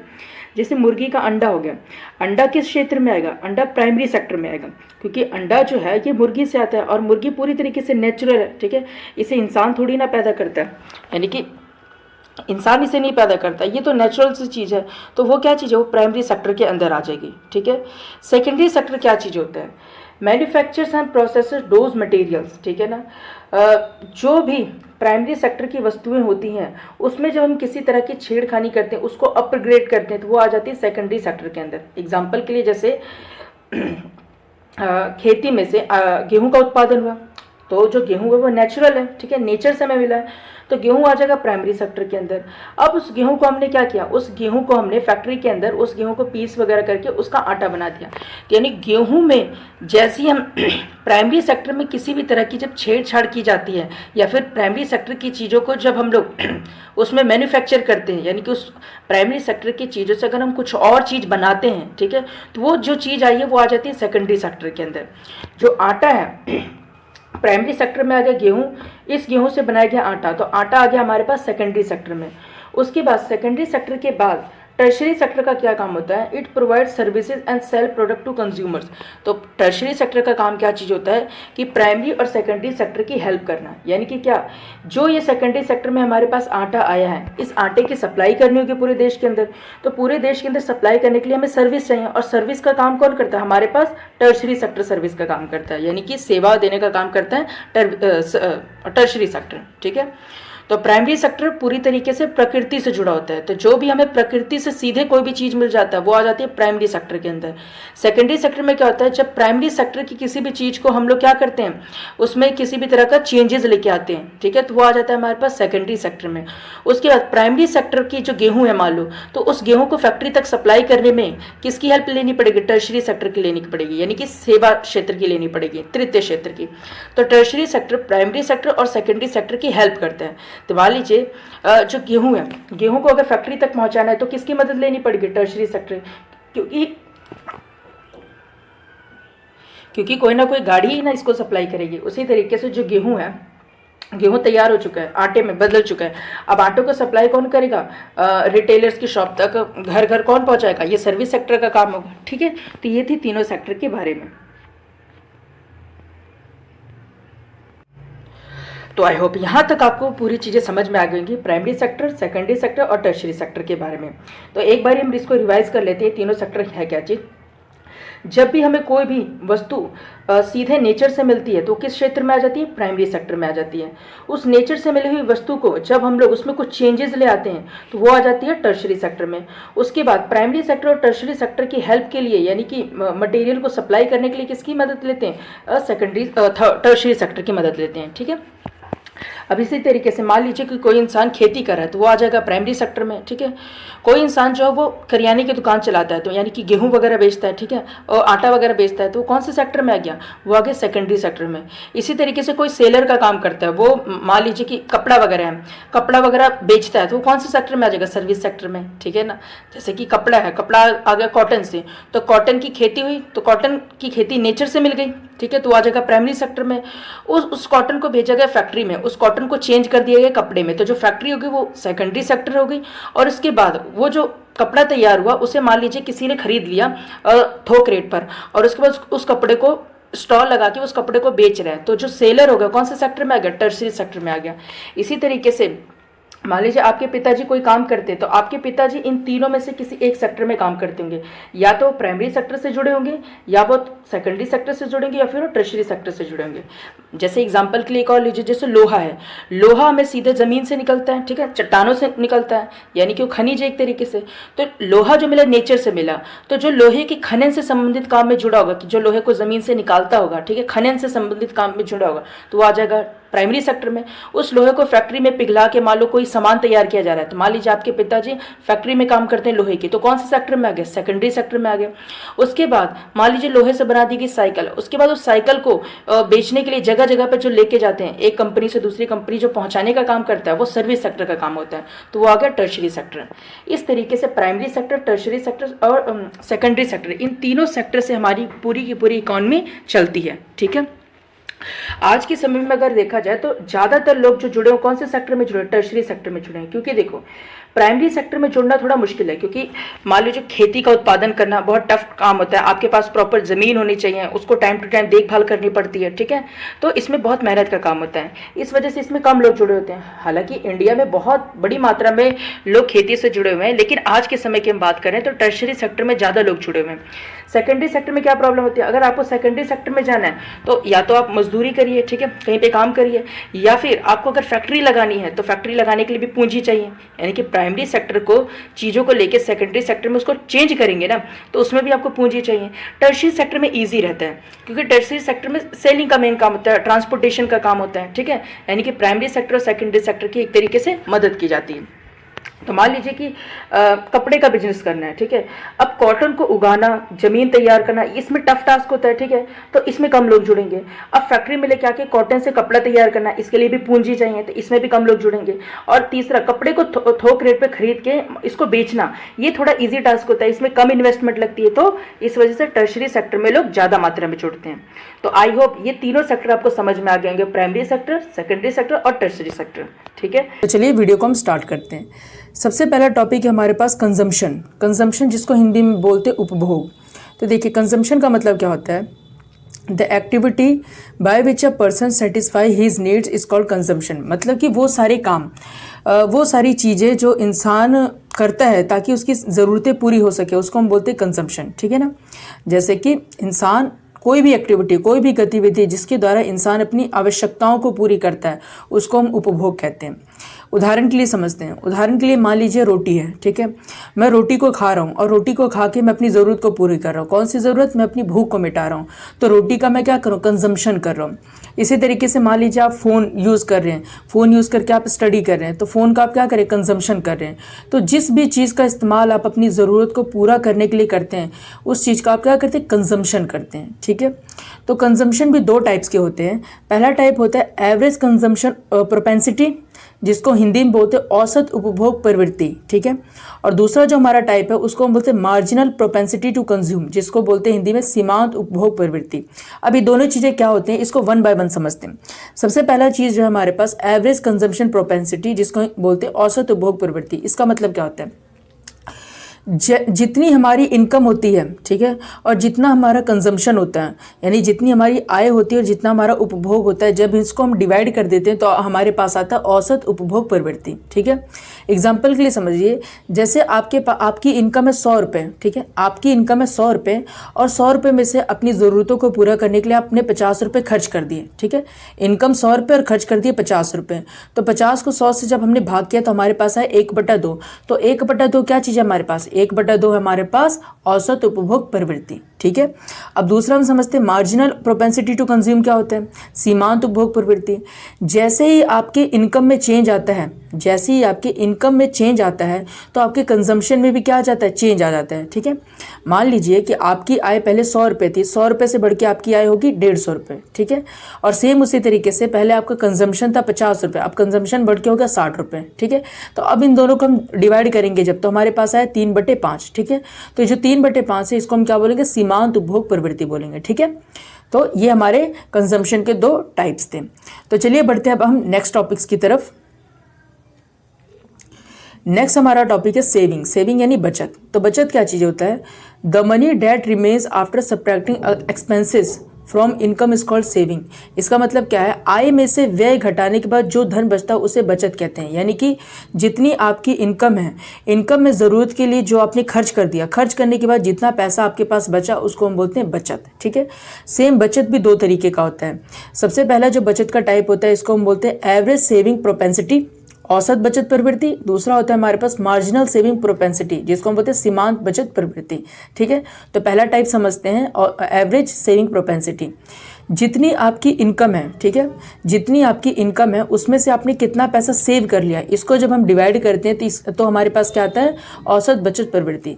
मान लीजिए आपकी इनकम है 500 रुपये। ठीक है, और 500 रुपये में से 400 रुपये खर्च करने के बाद आपके पास बचता है 100 रुपये। तो 100 को जब 500 से डिवाइड करेंगे तो हमारे पास आएगा 1/5, और ये क्या चीज़ है, ये आ जाएगा हमारे पास औसत बचत प्रवृत्ति। दूसरी तरफ मार्जिनल सेविंग प्रोपेंसिटी क्या चीज़ होती है, जैसे ही आपकी इनकम में चेंज होता है, ठीक है, तो आपकी सेविंग में भी क्या हो जाता है, चेंज हो जाता है। मान लीजिए कि आपकी इनकम पहले थी 500 रुपये, अब इनकम बढ़ के हो गई 700 रुपये। आपकी बचत पहले थी 100 रुपये और बचत बढ़ के होगी 200 रुपये। तो इसको हम डिवाइड करेंगे तो क्या आएगा हमारे पास, इसको डिवाइड करने के बाद हमारे पास आएगा 2/7। तो ये क्या चीज़ आई, ये आई सीमांत बचत प्रवृत्ति। ठीक है, तो 2 टॉपिक हमारे पास हो गए। अब नेक्स्ट टॉपिक हम समझते हैं इन्वेस्टमेंट। इन्वेस्टमेंट क्या चीज़ होती है, इन्वेस्टमेंट को हिंदी में हम बोलते हैं निवेश। तो इसके डेफिनेशन को समझते हैं। The increase in capital is called investment. That part of the income during a year which is not consumed and spent but is use in creating saving is called investment. तो समझिए ध्यान से, the increase in capital is called investment. पूंजी में वृद्धि होने को क्या बोलते हैं, निवेश बोलते हैं। बोल रहे the part of the income during a year, एक वर्ष के दौरान आय का वह हिस्सा विच इज नॉट कंज्यूम, जिसका उपभोग नहीं किया गया, और स्पेंड, और जिसका व्यय नहीं किया गया, is used in creating saving, और उसे बचत बनाने में किया गया है। ठीक है, इसको बोलते हैं इन्वेस्टमेंट। अब आराम से समझते हैं। मतलब मान लीजिए कि आपकी इनकम है 100 रुपये। ठीक है, आपकी इनकम है 100 रुपये। अब इन्वेस्टमेंट किसे बोलते हैं, इसी को मैं समझा रहा हूँ। आपकी इनकम है 100 रुपये। 100 रुपये में से मान लीजिए आपने 70 रुपये क्या कर दिए, खर्च कर दिए। ठीक है, बचे आपके पास कितने रुपये, 30 रुपये बचे। अब आपका बिजनेस था, आपके बिजनेस में से आपने 100 रुपये का आपका बिजनेस था, 100 रुपये के बिजनेस में से आपको 70 रुपये कमाई हुई। ठीक है, अब 70 रुपये जो कमाई हुई इसमें से मान लीजिए आपने कुछ पैसे खर्च कर दिए। ठीक है, 70 में से मान लीजिए आपने 60 रुपये खर्च कर दिए। अब आपके पास बचे कितने रुपये, 10 रुपये बचे। अब ये 10 रुपये जो बचे हैं आपने वापस से अपने बिजनेस में लगा दिए। ठीक है, एक बार ध्यान से फिर से समझिए। आपके पास मान लीजिए आपका कोई बिजनेस है और उस बिजनेस में टोटल पैसा कितना लगा हुआ है, 100 रुपये लगा हुआ है उस बिजनेस में। ठीक है, और उस बिजनेस में से आपको कितने रुपए कमाई हुई, 70 रुपये की कमाई हो गई। अब 70 रुपये में से 60 रुपये तो आपने अपनी ज़रूरत के लिए खर्च कर दिए, अब बचा 10 रुपये। अब 10 रुपये को आपने खर्च करने के बजाय क्या किया, जो आपका बिजनेस था 100 रुपये का, इसी 100 रुपये के बिजनेस में आपने 10 रुपये लगा दिए। तो जो 10 रुपये आपने अपने बिजनेस को बढ़ाने के लिए लगा दिए, इसी को हम लोग क्या बोलते हैं, इन्वेस्टमेंट बोलते हैं। ठीक है, इसी को हम बोलते हैं निवेश। ठीक है, और कैपिटल किसको बोलते हैं, the increase in capital is called investment. ये जो पूंजी आपने 100 रुपये का आपका बिजनेस था ना, ये 100 रुपये का जो आपका बिजनेस था, इसी को आपकी कैपिटल बोलते हैं। इसी कैपिटल में जब आप और इन्वेस्टमेंट करते हैं, इसी कैपिटल में जब आप पैसे बढ़ा देते हैं, ठीक है, तो ये कैपिटल में इंक्रीमेंट हो जाता है। और जब कैपिटल में इंक्रीमेंट होता है इसी को हम बोलते हैं इन्वेस्टमेंट। ठीक है, और आगे भी वही लिखा हुआ है कि आपकी आमदनी का वो भाग जिसे आप खर्च नहीं कर सकते, अपने जो आपका बिजनेस है उसमें लगा देते हैं, इसी चीज़ को हम लोग क्या बोलते हैं, इन्वेस्टमेंट बोलते हैं। ठीक है, ये चीज़ था इन्वेस्टमेंट। अब इन्वेस्टमेंट के हम टाइप्स को पढ़ते हैं। पहले कौन कौन से फैक्टर्स जो होते हैं वो डिटरमाइन करते हैं इन्वेस्टमेंट को, ये समझते हैं, यानी कि निवेश को निर्धारित करने वाले कौन से तत्व होते हैं। ठीक, तो पहली चीज़ हम समझते हैं। सबसे पहली चीज़ हमारे पास रेट ऑफ प्रॉफिट यानी लाभ का दर। Higher expected profit increase the attractiveness of an investment, यानी कि उच्च प्रत्याशित लाभ निवेश के आकर्षण को बढ़ा देता है। यानी सिंपल सी बात है कि अगर आपको ये पता है कि अगर आप किसी भी चीज़ में इन्वेस्ट करने जा रहे हो और इन्वेस्ट करने के बाद आपको प्रॉफिट बहुत ज़्यादा मिलने वाला है, ठीक है, ये ज़्यादा मिलने वाला है, तो जाहिर सी बात है क्या होगा, आप उस इन्वेस्टमेंट की तरफ और ज़्यादा आकर्षित हो गए, ठीक है। तो आप आकर्षित क्यों है? क्योंकि उसमें प्रॉफिट रेट ज़्यादा है, ठीक है। तो ऐसा इन्वेस्टमेंट जिसमें लाभ का दर ज़्यादा होता है उसमें इन्वेस्टमेंट जो रेट होती है वो बढ़ जाती है। यानी कि इन्वेस्टमेंट करने में आप ज़्यादा एक तरीके से इच्छित होते हो, ठीक है, आप ज़्यादा इच्छित होते हो उसमें इन्वेस्टमेंट करने के लिए, ठीक है। तो यानी कि जिस इन्वेस्टमेंट में प्रॉफिट की मात्रा ज़्यादा होती है, ठीक है, प्रॉफिट आने की संभावना ज़्यादा होती है, उसमें इन्वेस्टमेंट का अट्रैक्टिवनेस भी बढ़ जाता है, आकर्षण भी बढ़ जाता है। तो पहला इन्वेस्टमेंट इस तरीके का होता है जिसमें रेट ऑफ प्रॉफिट ज़्यादा होता है, ठीक है। दूसरा क्या चीज़ होता है? जो दूसरा हमारे पास इन्वेस्टमेंट होता है रेट ऑफ इंटरेस्ट, यानी ब्याज का दर। Lower borrowing cost make investment more attractive by increasing net returns. तो क्या चीज़ बोल रहा है? कम उधार लागत शुद्ध रिटर्न को बढ़ाकर निवेश को अधिक आकर्षक बनाती है, ठीक है। इसको एक उदाहरण से समझते हैं। मान लीजिए कि आपको अपना कोई बिजनेस शुरू करना है और उस बिजनेस शुरू करने के लिए आपको चाहिए 50 रुपये, ठीक है। अब 50 रुपये आप किसी से उधार लोगे तो इस पर लगेगा इंटरेस्ट, ठीक है। अब मान लीजिए इस पर जो इंटरेस्ट लगा है वो 10 रुपये का लगा है, ठीक है। अब इस पर इंटरेस्ट लगा है यानी कि 60 रुपये आपको चुकाने पड़ेंगे, ठीक है। लेकिन बिजनेस जब आपने किया तो आपको 100 रुपये की कमाई हो गई, यानी कि 60 रुपये आपको चुकाने पड़े मगर कमाई हुई 100 रुपये की, यानी कि क्या, यानी सीधे सीधे 40 रुपये का आपको प्रॉफिट हो गया। तो क्या चीज़ है? ऐसा इन्वेस्टमेंट जिसमें क्या चीज़ होता है कि जो ब्याज होता है वो कम लगता है, कि 50 रुपये के आपने उधार लिया, 10 ही रुपये ब्याज लगा, हो सकता था इसमें अगर 40 रुपये ब्याज लगता तो क्या चीज़ होता, तो जो आप प्रॉफिट कमाते प्रॉफिट भी कम होता है ना।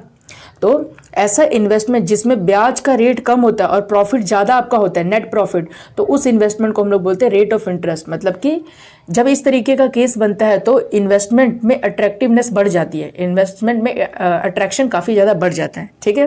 तो ये चीज़ आपको समझ में आई होगी।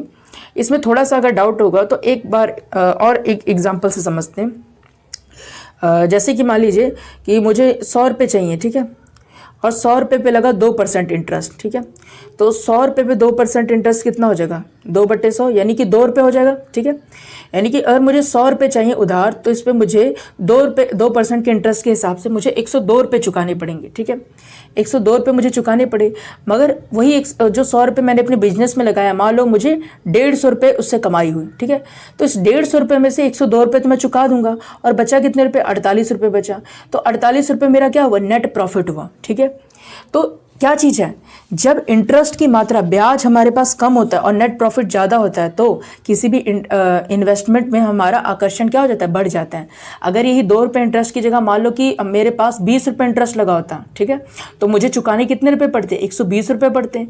और 120 रुपये मुझे चुकाने पड़ते हैं और 150 रुपये मान लो मेरी कमाई हुई, तो 150 में से तो 120 चले जाते हैं और बचता कितने रुपये? 30 रुपये, यानी मेरा प्रॉफिट कम रह जाता, ठीक है ना। यानी कि अगर ब्याज घटेगा तो नेट प्रॉफिट, नेट रिटर्न्स हमारे पास बढ़ जाएगा, ठीक है। तो इससे क्या होगा?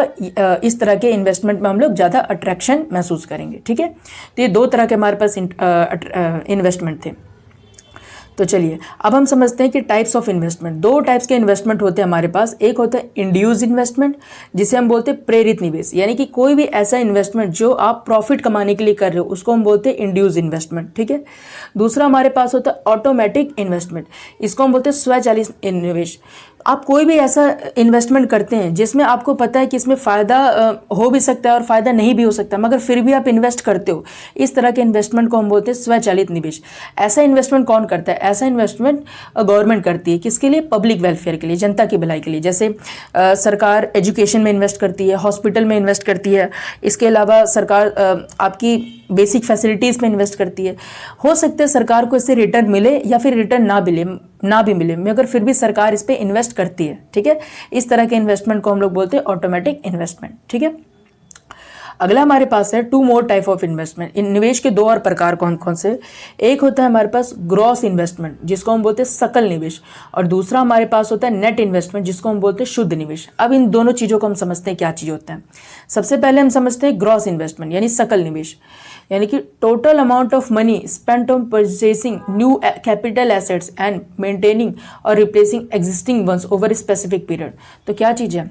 ग्रॉस इन्वेस्टमेंट का मतलब होता है कि जब आप किसी भी नई पूंजीगत चीज़ों में इन्वेस्ट करते हैं, ठीक है, पुरानी चीज़ों की जगह पे।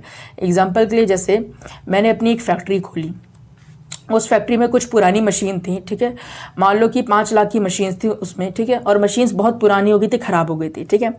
अब मैंने क्या किया, मैंने कुछ 10 लाख की नई मशीन्स खरीदे और अपने कंपनी में इंस्टॉल कर दिए, ठीक है। 10 लाख की नई मशीन्स खरीदी, मशीन्स भी प्रॉपर अच्छी टेक्नोलॉजी की थी, ठीक है, और बहुत ज़्यादा प्रोडक्टिविटी दे रही थी, अच्छा प्रोडक्शन हो रहा था उन मशीन से। तो मुझे क्या हो जा रहा था, मुझे एक तरीके से जो मैंने इन्वेस्टमेंट किया मिले क्या, एसेट है। एसेट मतलब क्या चीज़, कि ये आगे चल के मुझे पैसा कमा के देंगे, ठीक है। तो जितना भी मैंने ये 10 लाख रुपए का इन्वेस्टमेंट नया किया, इसको हम क्या बोलेंगे, इन सभी को जब हम काउंट कर देंगे कि जितना भी मैंने अपने फैक्ट्री में इन्वेस्टमेंट किया, चाहे मैंने मशीन्स इंस्टॉल की या फिर कोई भी और चीज़ें इंस्टॉल किया, तो जो 10 लाख रुपए होगा इसे हम क्या कहेंगे, ग्रॉस इन्वेस्टमेंट कहेंगे, ठीक है। और दूसरी तरफ हमारे पास नेट इन्वेस्टमेंट क्या चीज़ होता है, ग्रॉस इन्वेस्टमेंट में से जब हम डेप्रिसिएशन को यानी कि मूल्यह्रास को माइनस कर देते हैं तो होता है नेट इन्वेस्टमेंट। अब यही चीज़ 10 लाख की मैंने मशीन खरीदी, अब 10 लाख की मशीन में पता लगा कि मेरी कुछ समय बाद ही क्या चीज़ हुआ, 1 लाख की मशीन मेरी ख़राब हो चुकी है, ठीक है। तो जब ये जो 1 लाख की मशीन है मुझे किसी तरह का प्रॉफिट नहीं दे सकती, तो ये मेरे लिए क्या होगा, ये मेरे लिए 1 लाख जो रुपये होगा ये मेरे लिए डेप्रिसिएशन होगा, एक तरीके से मेरे लिए नुकसान होगा। तो 10 लाख में से मैं जब 1 लाख माइनस कर दूंगा तो मेरे पास आया 9 लाख, तो मेरी जो नेट इन्वेस्टमेंट है ये होगी 9 लाख रुपए, क्योंकि 10 लाख टोटल था हमारे पास, मगर उनमें से 1 लाख मुझे कोई भी प्रॉफिट नहीं देने वाला है, तो बचा कितना, 9 लाख। तो 9 लाख को हम लोग क्या बोलेंगे, शुद्ध निवेश बोलेंगे, ठीक है ना। तो ये चीज़ था हमारे पास शुद्ध निवेश। तो इस तरीके से ये वाले टॉपिक हमारे खत्म हो गए। नेक्स्ट टॉपिक की तरफ हम बढ़ते हैं, जिसको हम बोलते हैं डिसगाइज्ड अनएम्प्लॉयमेंट, ठीक है, जिसको हम बोलते हैं प्रच्छन्न बेरोजगारी। ये क्या चीज़ होता है, It means having more workers than needed. Even if some workers stop working, the total work done remains the same. इसका मतलब क्या है कि इसका प्रच्छन्न बेरोजगारी का मतलब होता है कि इसका अर्थ है कि ज़रूरत से ज़्यादा मजदूरों का होना। अगर मजदूर काम करना बंद भी कर दे तो भी किया गया कुल काम वही रहेगा। ऐसा समझिए कि जैसे एक फील्ड है हमारे पास, एक खेत है और इसमें मान लीजिए 5 मजदूरों की ज़रूरत है, ठीक है। 5 मजदूर मिलके इसके काम को अच्छी तरीके से कर लेंगे, मगर 5 मजदूर की जगह इसमें 2 एक्स्ट्रा मजदूर लगे, 7 मजदूर, और 7 मजदूर लगे हुए हैं, ठीक है। तो इस केस में जो 2 मजदूर एक्स्ट्रा हैं वो किसी काम के नहीं हैं, भले फील्ड में लगे हुए हैं, ठीक है। तो प्रच्छन्न बेरोजगारी का मतलब है कि ये जो 5 मजदूर पर 2 मजदूर एक्स्ट्रा लगे हुए हैं, ठीक है, इनकी ज़रूरत नहीं है, अगर ये काम करना बंद भी कर देंगे तो काम पर कोई असर नहीं पड़ने वाला है। तो इस तरह की बेरोजगारी को हम लोग बोलते हैं डिसगाइज्ड अनएम्प्लॉयमेंट, प्रच्छन्न बेरोजगारी, ठीक है। दूसरा हमारे पास है फुल एम्प्लॉयमेंट, पूर्ण रोजगार। इसका मतलब क्या होता है, a situation in which all people who are willing to work at the current rate of wages and can find work without difficulty. तो इसका मतलब क्या होता है, ऐसी स्थिति जिसमें सभी लोग जो वर्तमान मजदूरी दर पर काम करने को तैयार हैं और बिना किसी कठिनाई के उनको काम मिल जाए, तो इस तरह की एम्प्लॉयमेंट को हम बोलते हैं फुल एम्प्लॉयमेंट, यानी पूर्ण रोजगार। इसका मतलब क्या है, मान लीजिए कि कोई एक जॉब है और उस जॉब में जो दिहाड़ी मिल रही है वो 200 रुपये दिहाड़ी मिल रही है, ठीक है, और बहुत सारे वर्कर जो हैं वो 200 रुपये दिहाड़ी पर काम करने के लिए इच्छुक हैं और उनको काम आसानी से भी मिल भी जाता है। तो इस तरह के रोज़गार को हम लोग क्या बोलेंगे, फुल एम्प्लॉयमेंट बोलेंगे, यानी पूर्ण रोजगार, ठीक है। अब आगे हम देखते हैं, अब क्या बोले, different unemployment in case of total unemployment. कुल बेरोजगारी के मामले में अलग अलग बेरोजगारी भी होती है। ये अलग अलग बेरोजगारी क्या चीज़ होती है ये हम समझते हैं। सबसे पहली जो बेरोजगारी होती है हमारे पास उसे हम बोलते हैं वॉलंटरी बेरोजगारी, यानी कि इच्छुक बेरोजगारी। मतलब कोई भी इंसान जिसे रोजगार मिल तो रहा है मगर वो खुद ही काम नहीं करना चाहता, अपनी मर्जी से बेरोजगार बैठा हुआ है, इस तरह की बेरोजगारी को हम लोग बोलते हैं वॉलंटरी अनएम्प्लॉयमेंट, यानी कि इच्छुक बेरोजगारी। दूसरा हमारे पास होता है फ्रिक्शनल बेरोजगारी, यानी संघर्षात्मक बेरोजगारी। ऐसी बेरोजगारी तब उत्पन्न होती है जब कच्चे माल की कमी होती है। मान लीजिए कोई लोहे की फैक्ट्री है, अब लोहे की फैक्ट्री में जो कच्चा माल है वो लोहा है, ठीक है। अब मान लीजिए लोहे का स्टॉक जो है वो आ नहीं रहा है फैक्ट्री के अंदर, तो लोहे की कमी की वजह से, यानी कच्चे माल की कमी की वजह से अब वहाँ के बहुत सारे मजदूर बेरोजगार हो जाएंगे। तो इस तरह की बेरोजगारी को हम लोग बोलते हैं फ्रिक्शनल बेरोजगारी, यानी संघर्षात्मक बेरोजगारी। तीसरा सीजनल बेरोजगारी, जिसे हम बोलते हैं मौसमी बेरोजगारी। मतलब ऐसी बेरोजगारी जो मौसम के अकॉर्डिंग बदलती है। मान लीजिए कि एक मौसम ऐसा है जिसमें फसल बहुत ज़्यादा ग्रो हो रही है, ठीक है, फसल उग रही है और उसमें मजदूरों की ज़रूरत है, मगर जब वो फसल का मौसम चला जाएगा तो वो सारे मजदूर बेरोजगार हो जाएंगे। तो इस तरह की बेरोजगारी को हम लोग बोलते हैं सीजनल बेरोजगारी, मौसमी बेरोजगारी। चौथा हमारे पास स्ट्रक्चरल बेरोजगारी, जिसे हम बोलते हैं संरचनात्मक बेरोजगारी, मतलब कि सरकार की नीति में परिवर्तन या अर्थव्यवस्था में कोई बदलाव की वजह से उत्पन्न बेरोजगारी। मान लीजिए कि जैसे कि एग्जाम्पल के लिए कि कोई ऐसी जॉब थी, ठीक है, जिस पे ये कहा गया था कि 18 साल से लेकर 40 साल तक का इंसान इस जॉब के पर्टिकुलर जॉब को कर सकता है, ठीक है, मगर सरकार ने नियम चेंज कर दिया। सरकार ने क्या बोला? सरकार ने बोला कि नहीं, अब 18 साल से लेकर सिर्फ 35 साल तक के लोग इस जॉब को कर सकते हैं, उससे ज़्यादा उम्र वाले लोग इस जॉब को नहीं कर सकते। तो क्या हुआ? 35 से ऊपर वाले जितने लोग थे वो सब बेरोजगार हो गए। तो इस तरह की बेरोजगारी को हम लोग बोलेंगे स्ट्रक्चरल बेरोजगारी, यानी कि सरकार की नीति में, सरकार की पॉलिसी में जब किसी भी तरह की चेंज आ जाता है या अर्थव्यवस्था में कोई बदलाव आ जाता है तो उससे जो उत्पन्न बेरोजगारी होती है इसको हम बोलते हैं स्ट्रक्चरल बेरोजगारी। लास्ट है हमारे पास टेक्निकल बेरोजगारी, जिसको हम बोलते हैं तकनीकी बेरोजगारी। नई तकनीक आने की वजह से उत्पन्न बेरोजगारी होती है। जैसे मान लीजिए कि अभी हमारे पास AI आ चुका है, ठीक है, तो AI जो होता है वो फोटोशूट जैसे काम जो होते हैं, यानी कि फ़ोटो को तैयार करने का जो काम होता है बहुत ईजिली कर लेता है, ठीक है। अब जितने भी स्टूडियो वाले हैं, ठीक है, अब स्टूडियो वाले जो लोग होंगे उनके काम को AI कुछ ही मिनटों में और बहुत ही इफेक्टिव तरीके से कर सकते हैं, ठीक है। तो जो स्टूडियो वाले होंगे उनको क्या होगा? बहुत सारे स्टूडियो वाले बेरोजगार हो जाएंगे क्योंकि उनका जो काम है वो AI कर लेगा, ठीक है। तो इस तरह की जो बेरोजगारी होती है इसको हम बोलते हैं टेक्निकल बेरोजगारी, यानी कि कोई नई टेक्नोलॉजी आने की वजह से जो बेरोजगारी उत्पन्न होती है उसको हम बोलते हैं टेक्निकल बेरोजगारी। तो आपको यहाँ तक के सारे टॉपिक समझ में आ गए होंगे। तो सबसे पहला टॉपिक है आज का हमारे पास गवर्नमेंट बजट, जिसको हम लोग क्या बोलते हैं? सरकारी बजट। अब सरकारी बजट क्या चीज़ होता है? Annual statement of estimated revenue and expenditure, मतलब सरकार के अनुमानित राजस्व और व्यय का वार्षिक विवरण। तो गवर्नमेंट बजट का मतलब क्या चीज़ होता है कि सरकार ने कितना पैसा कमाया, ठीक है, और सरकार की कितनी कमाई है और सरकार का कितना खर्च है, ठीक है। इस पूरे जो बजट को हम लोग क्या बोलते हैं? गवर्नमेंट बजट बोलते हैं। यानी कि सरकार की कितनी कमाई होने वाली है, ठीक है, और सरकार का कितना खर्च होने वाला है, इसकी जो पूरे स्टेटमेंट को हम लोग क्या बोल देते हैं? इसको हम बोलते थे सरकारी बजट, ठीक है। अब बजट दो टाइप के होते हैं। बजट दो टाइप के होते हैं। बजट के जो प्रकार हैं, पहला टाइप होता है हमारे पास बैलेंस बजट। बैलेंस बजट का मतलब क्या होता है? संतुलित बजट, यानी कि सरकार की आमदनी अगर सरकार के खर्च के बराबर है तो इसको हम बोलते हैं बैलेंस बजट। मान लो कि सरकार को एक साल में आमदनी होने वाली 100 रुपये, ठीक है, और लगभग 100 रुपये के आसपास का खर्च भी है, ठीक है। तो 100 रुपये सरकार की आमदनी है और 100 रुपये ही सरकार का खर्च भी है। तो क्या चीज़ हो गया? इस तरह के बजट को हम लोग बोलते हैं संतुलित बजट, ठीक है। दूसरा है सरप्लस बजट, यानी कि अधिशेष बजट, जब आमदनी ज़्यादा और खर्च कम होता है। अब देखिए, मान लीजिए सरकार की आमदनी 100 रुपये है और सरकार के जो खर्च है वो 110 रुपये हैं, तो क्या हो गया? आमदनी से ज़्यादा खर्च हो गया। तो इस तरह के बजट को हम लोग क्या बोलते हैं? सरप्लस बजट, ठीक है। तीसरा हमारे पास है डेफिसिट बजट, यानी कि क्या? घाटे का बजट, आमदनी कम खर्च ज़्यादा। जब इसमें क्या चीज़ होता है, दूसरा पार्ट थोड़ा इंप्रूव कर लेंगे। सरप्लस बजट का क्या मतलब होता है? जब सरकार की आमदनी ज़्यादा होती है और खर्च कम होता है, ठीक है। ये इंप्रूव कर लीजिएगा, मेरे से मिस्टेक हो गया। अगर मान लीजिए सरकार की बजट है 100 रुपये और सरकार की खर्च सिर्फ 90 रुपये है, ठीक है, और तो यानी 10 रुपये की सेविंग हो रही है। तो इस तरह के बजट को हम लोग क्या बोलते हैं? सरप्लस बजट बोलते हैं, जिसमें आमदनी ज़्यादा होती है और खर्च कम होता है, ठीक है।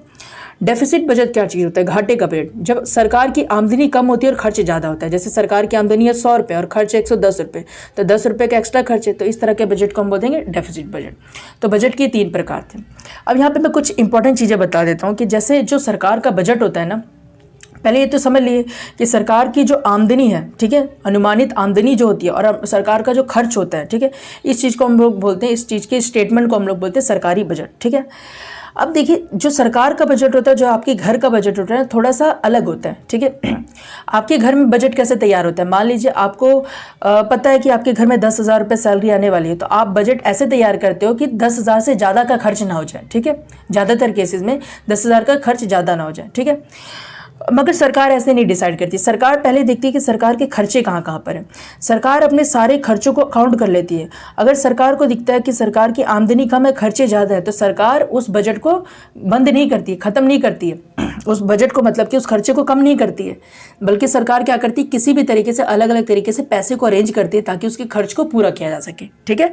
तो सरकार इस तरीके से काम करती है। तो चलिए अब हम नेक्स्ट टॉपिक को कवर करते हैं।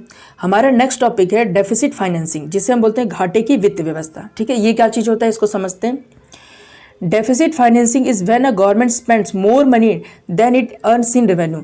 तो डेफिसिट फाइनेंसिंग का मतलब होता है, घाटे की वित्त व्यवस्था का मतलब ये होता है कि जब सरकार जितना पैसा कमाई है उससे ज़्यादा खर्च कर देती है, ठीक है। Covering the gap by borrowing और printing more money to fund its activity. तो सरकार क्या करती है, वो जो गैप क्रिएट हुआ है, यानी कि जब सरकार की जितनी आमदनी थी उससे ज़्यादा सरकार ने जब खर्च कर दिया है, ठीक है, तो यानी कि मान लीजिए उसकी 100 रुपये आमदनी थी सरकार की और 110 रुपये खर्च कर दिया है, तो 10 रुपये का जो कर्ज हुआ है, ठीक है, 10 रुपये जो एक्स्ट्रा खर्च किए उसको कवर अप करने के लिए सरकार क्या करती है, सरकार उधार लेती है या फिर सरकार और ज़्यादा पैसों को छापती है, ठीक है। तो यानी कि सरकार क्या करे, सरकार को जितना घाटा हुआ उस घाटे को कवर करने के लिए सरकार जो भी करती है उसको हम बोलते हैं घाटे की वित्त व्यवस्था, यानी कि डेफिसिट फाइनेंसिंग, ठीक है। अब सरकार को जब नुकसान होता है, यानी कि सरकार को जब किसी भी तरह का नुकसान होता है तो सरकार अपने घाटे को किस तरीके से पूरा करती है। सरकार मेनली 3 स्टेप उठाती है। सबसे पहले बोरो फ्रॉम आरबीआई। अगर सरकार को पैसे की ज़रूरत होती है तो सरकार पैसे उधार लेने के लिए केंद्रीय बैंक से उधार मांगती है, ठीक है, जो बिल्कुल मेन बैंक होता है, सेंट्रल बैंक होता है, उससे उधार मांगती है। जैसे भारत का सेंट्रल बैंक है RBI, reserve bank of India, उससे उधार लेती है। दूसरा क्या चीज़ है, taking out cash from the treasury. अगर सरकार को ज़रूरत पड़ती है तो सरकार क्या करती है, अपने खजाने से भी पैसे ले लेती है। तीसरी चीज़, इश्यू न्यू करेंसी नोट। और तीसरी चीज़ क्या करती है, अगर पैसे की कमी पड़ जाती है तो नए नोट छाप देती है, ठीक है। तो मेरे लिए 3 काम करती है सरकार अपने जितना भी घाटा हुआ उस घाटे को पूरा करने के लिए, ठीक है। तो ये था हमारे पास डेफिसिट फाइनेंसिंग। तो नेक्स्ट टॉपिक हम पढ़ते हैं जिससे हम बोलते हैं पॉवर्टी लाइन, जिसे हम कहते हैं गरीबी रेखा। गरीबी रेखा क्या चीज़ होती है, poverty line is related to minimum amount of money that every person must consume. तो गरीबी रेखा का संबंध उस धन से है जो कि एक व्यक्ति को प्रति महीने कम से कम उपभोग करना जरूरी है। देखिए, हमारे कुछ बेसिक रिक्वायरमेंट होती है, जैसे आपको खाना चाहिए, ठीक है, आपको कुछ मेडिकल फैसिलिटी चाहिए, ठीक है। तो इंसान की जो बिल्कुल मिनिमम और कंपल्सरी ज़रूरतों को पूरा करने के लिए जो पैसा चाहिए होता है, ठीक है, यानी कि कम से कम इतना पैसा तो खर्च करना ज़रूरी है ताकि आप सर्वाइव कर सको। तो इस जो इंसान इससे भी कम पैसा कमाता है उसको हम बोलते हैं गरीबी रेखा से नीचे, ठीक है। जैसे अर्बन एरियाज में, शहरी इलाके में कहा जाता है कि लगभग जो व्यक्ति 1000 रुपये से कम कमाता है वो गरीबी रेखा के नीचे आ जाता है, ठीक है। जो 1000 से प्लस कमाता है वो गरीबी रेखा के ऊपर है, मतलब। और गांव में ऐसा कहा जाता है कि 816 रुपये माना गया कि 816 रुपये प्रति व्यक्ति। जो व्यक्ति इससे कम कमाता है वो गरीबी रेखा के नीचे और जो इससे ज़्यादा कमाता है वो गरीबी रेखा के ऊपर है, ठीक है। तो ये था पॉवर्टी लाइन के बारे में। नेक्स्ट टॉपिक है हमारे पास ग्रोथ रेट, जिसको हम बोलते हैं विकास दर। विकास दर क्या चीज़ होता है, the percentage increase in any economic element such as national income, per capita income etcetera from 1 year to another compared to certain year. मतलब क्या कि किसी आर्थिक तत्व जैसे राष्ट्रीय आय, प्रति व्यक्ति आय आदि में 1 वर्ष की तुलना में प्रतिशत वृद्धि जो होती है उसको बोलते हैं ग्रोथ रेट, ठीक है। मैंने अभी पिछले कई लेक्चर्स में मैंने समझा दिया था कि नेशनल इनकम क्या होती है और पर कैपिटा इनकम क्या होती है। अगर आपको ये दोनों टॉपिक क्लियर है तो ये बहुत ही ईजिली ये टॉपिक समझ में आ जाएगा। अब देखिए, समझिए, जैसे मैं मान लेता हूँ 2 एग्जाम्पल लेता हूँ। एक मैं लेता हूँ 2011 का एग्जाम्पल, ठीक है, और मैं लेता हूँ एक 2024 का एग्जाम्पल। अब मान लीजिए 2011 में जो नेशनल इनकम थी वो 100 रुपये थी, ठीक है, और 2024 में जो वो इनकम होगी 110 रुपये हो गई, ठीक है। और 2011 में मान लीजिए जो पर कैपिटा इनकम थी वो मान लो 10 रुपये थी, ठीक है, और 2024 में पर कैपिटा इनकम होगी बढ़ के 20 रुपये, ठीक है। तो ग्रोथ रेट का मतलब क्या होता है, ग्रोथ रेट का मतलब होता है एक निश्चित ईयर की तुलना में अगर दूसरे ईयर से जब हम कंपेयर करते हैं तो उसमें नेशनल इनकम और पर कैपिटा इनकम में जो इंक्रीमेंट होता है, ठीक है, इसी को हम लोग बोलते हैं ग्रोथ रेट, ठीक है। जैसे 2024 में क्या हुआ, 2011 की तुलना में नेशनल इनकम बढ़ गया। 2011 में 100 रुपये नेशनल इनकम था, 2024 में 110 रुपये हो गया। 2011 में 10 रुपये पर कैपिटा इनकम था, 2024 में ये बढ़कर हो गया 20 रुपये पर कैपिटा इनकम। तो किसी निश्चित ईयर की तुलना में जब पर कैपिटा इनकम और नेशनल इनकम में बढ़ोतरी होती है तो इसी को हम लोग क्या बोलते हैं, ग्रोथ रेट बोलते हैं, ठीक है। इसी को हम लोग बोलते हैं विकास दर, ठीक। तो मुझे लगता है ये टॉपिक आपको समझ में आ गया होगा। अगर नहीं समझ में आए तो इसको रिवाइंड करके एक बारी फिर से सुनिएगा। तो चलिए नेक्स्ट टॉपिक को हम कवर करते हैं। नेक्स्ट टॉपिक है हमारे पास फॉरेन एड, यानी कि विदेशी सहायता। कई बारी क्या होता है कि हमारे जो सरकार के जो खर्चे होते हैं, ठीक है, वो सरकार की आमदनी से ज़्यादा होते हैं, ठीक है। तो और कई बार ये होता है कि देश के अंदर कोई प्राकृतिक आपदा आ जाती है, यानी कोई ऐसी सिचुएशन आ जाती है जब सरकार को पैसों की ज़रूरत होती है। तो इस केस में सरकार को सहायता कहाँ से मिलती है, ठीक है। तो इस केस में सरकार को मेनली 3 जगहों से सहायता मिलती है। सबसे पहले फॉरेन कैपिटल, यानी कि विदेशी कंपनी जब भारत में निवेश करती है। अब मान लीजिए कि भारत के अंदर कोई अमेरिका की कंपनी ने अपनी बिजनेस लगाया है, ठीक है, अब उस बिजनेस से क्या क्या होगा, कोई विदेशी कंपनी भारत के अंदर जो बिजनेस लगाई है, अब भारत की ज़मीन का इस्तेमाल कर रही है, ठीक है, तो भारत को टैक्स देगी, उस बिजनेस से जितना भी प्रॉफिट होगा सरकार को वो टैक्स देगी, ठीक है। तो इन सारी चीज़ों में क्या हो रहा है, सरकार को एक तरीके से सहायता मिल रही है, ठीक है। तो जो विदेशी कंपनियां भारत में लगाती हैं उससे सरकार को एक तरीके से सहायता मिलती है टैक्स के फॉर्म में, ठीक है। तो ये हो गया फॉरेन कैपिटल, यानी कि सरकार को पहली सहायता तो फॉरेन कैपिटल से मिलती है, ठीक है। दूसरी सहायता किससे मिलती है, फॉरेन लोन से। सरकार को यदि कभी ज़रूरत होती कि नहीं पैसे चाहिए तो वो पैसे वो दूसरी कंट्री से उधार भी ले लेती है, ठीक है। और ये इस पे इंटरेस्ट रेट पे उधार ले लेती है कि एक निश्चित समय के बाद उसको चुका देती है, ठीक है। तीसरी सहायता कहाँ से मिलती है, फॉरेन ग्रांट्स यानी विदेशी अनुदान से। अगर मान लीजिए भारत के अंदर कोई बड़ी प्राकृतिक आपदा आ गई है, ठीक है, तो कई जो फॉरेन देश होंगे भारत को अनुदान दे देंगे, एक तरीके से सहायता दे देंगे, ठीक है, मदद कर देंगे। अनुदान का मतलब ये चीज़ होता है कि जो पैसा उन्होंने दिया वो आपको चुकाना नहीं पड़ेगा। आप किसी को दान दे देते हो तो इसका मतलब ये थोड़ा कि उस पर उधार आपने चढ़ा दिया। आपने दान दिया मतलब क्या कि उसे वो पैसा अब आपको चुकाने की ज़रूरत नहीं है, ठीक है। तो सहायता तीन तरह की ये होती है, ठीक है। नेक्स्ट टॉपिक है हमारे पास इन्फ्लेशन, मुद्रास्फीति। इन्फ्लेशन का क्या मतलब होता है, the continuous increase in prices called inflation. कीमतों में होने वाली लगातार वृद्धि को मुद्रास्फीति कहते हैं, ठीक है। मान लीजिए कि चीनी 40 रुपये की थी, अब चीनी की कीमत बढ़ के होगी मान लो 45 रुपये, तो 40 रुपये की तुलना में 5 रुपये जो प्राइस है बढ़ गया, तो इसको हम लोग क्या बोलेंगे, इन्फ्लेशन बोलेंगे, मुद्रास्फीति बोलेंगे, ठीक है। आगे नेक्स्ट टॉपिक है हमारे पास मनी सप्लाई, मुद्रा पूर्ति, ठीक है। मुद्रा पूर्ति क्या चीज़ होता है, money supply means the money held by the public and bank deposit. तो मुद्रा पूर्ति का अर्थ है कि जनता के द्वारा रखा गया था और बैंक में जमा था, यानी कि जनता के पास, मान लीजिए मेरे पास अभी कैश के फॉर्म में मेरे पास जितने पैसे हैं वो, और मेरे जो पैसे बैंक अकाउंट्स में जमा है वो, इन दोनों चीज़ को हम लोग क्या बोलेंगे, इसको हम बोलेंगे मनी सप्लाई, ठीक है। अब देखिए अलग अलग फॉर्म होते हैं मनी सप्लाई के, यहाँ पे 4 फॉर्म होते हैं, M1, M2, M3, M4, ठीक है। M का मतलब है मनी, ठीक है। M1 मतलब money 1, M2 money 2, M3 money 3, M4 money 4, ठीक है। अब इसको समझते हैं M1 का मतलब क्या होता है। M1 का मतलब होता है द करेंसी पब्लिक है, वो सारा पैसा जो जनता के पास है, ठीक है, प्लस वो सारा पैसा जो बैंक डिमांड डिपॉजिट में, बैंक डिमांड डिपॉजिट मतलब बैंक की मांग जमा, यानी कि बैंक में जो आप पैसा जमा कराते हो, जब आप चाहो जमा करा सकते हो, जब आप मांग करो तो पैसा आपको मिल जाएगा, तो इसको बोलते हैं डिमांड डिपॉजिट। तो जनता के पास जितना पैसा है वो, प्लस बैंक में उसका जितना पैसा है वो, ठीक है, प्लस रिजर्व बैंक के पास जितना पैसा है वो, ठीक है। इन तीनों को जब हम लोग ऐड करते हैं तो इसको हम बोलते हैं M1, ठीक है। जनता के पास पैसा, बैंक की मांग जमा और रिजर्व बैंक के पास जो पैसा है, इसको हम बोलते हैं M1। M2 क्या होता है, M1 सारा जो ऊपर है M1 वो सारा, plus money deposit in post office saving. जो पोस्ट ऑफिस होता है वो भी बैंक के तरीके से काम करता है, ठीक है। बस पोस्ट ऑफिस में आज के समय में बैंक की तुलना में फैसिलिटीज़ कम मिलती हैं, इस वजह से ज़्यादातर लोग बैंक में अपने पैसे को जमा कराते हैं, ठीक है, सेव करते हैं। तो M2 का मतलब होता है M1 का सारा प्लस पोस्ट ऑफिस के बचत खाते में जमा, इसको हम बोलते हैं M2।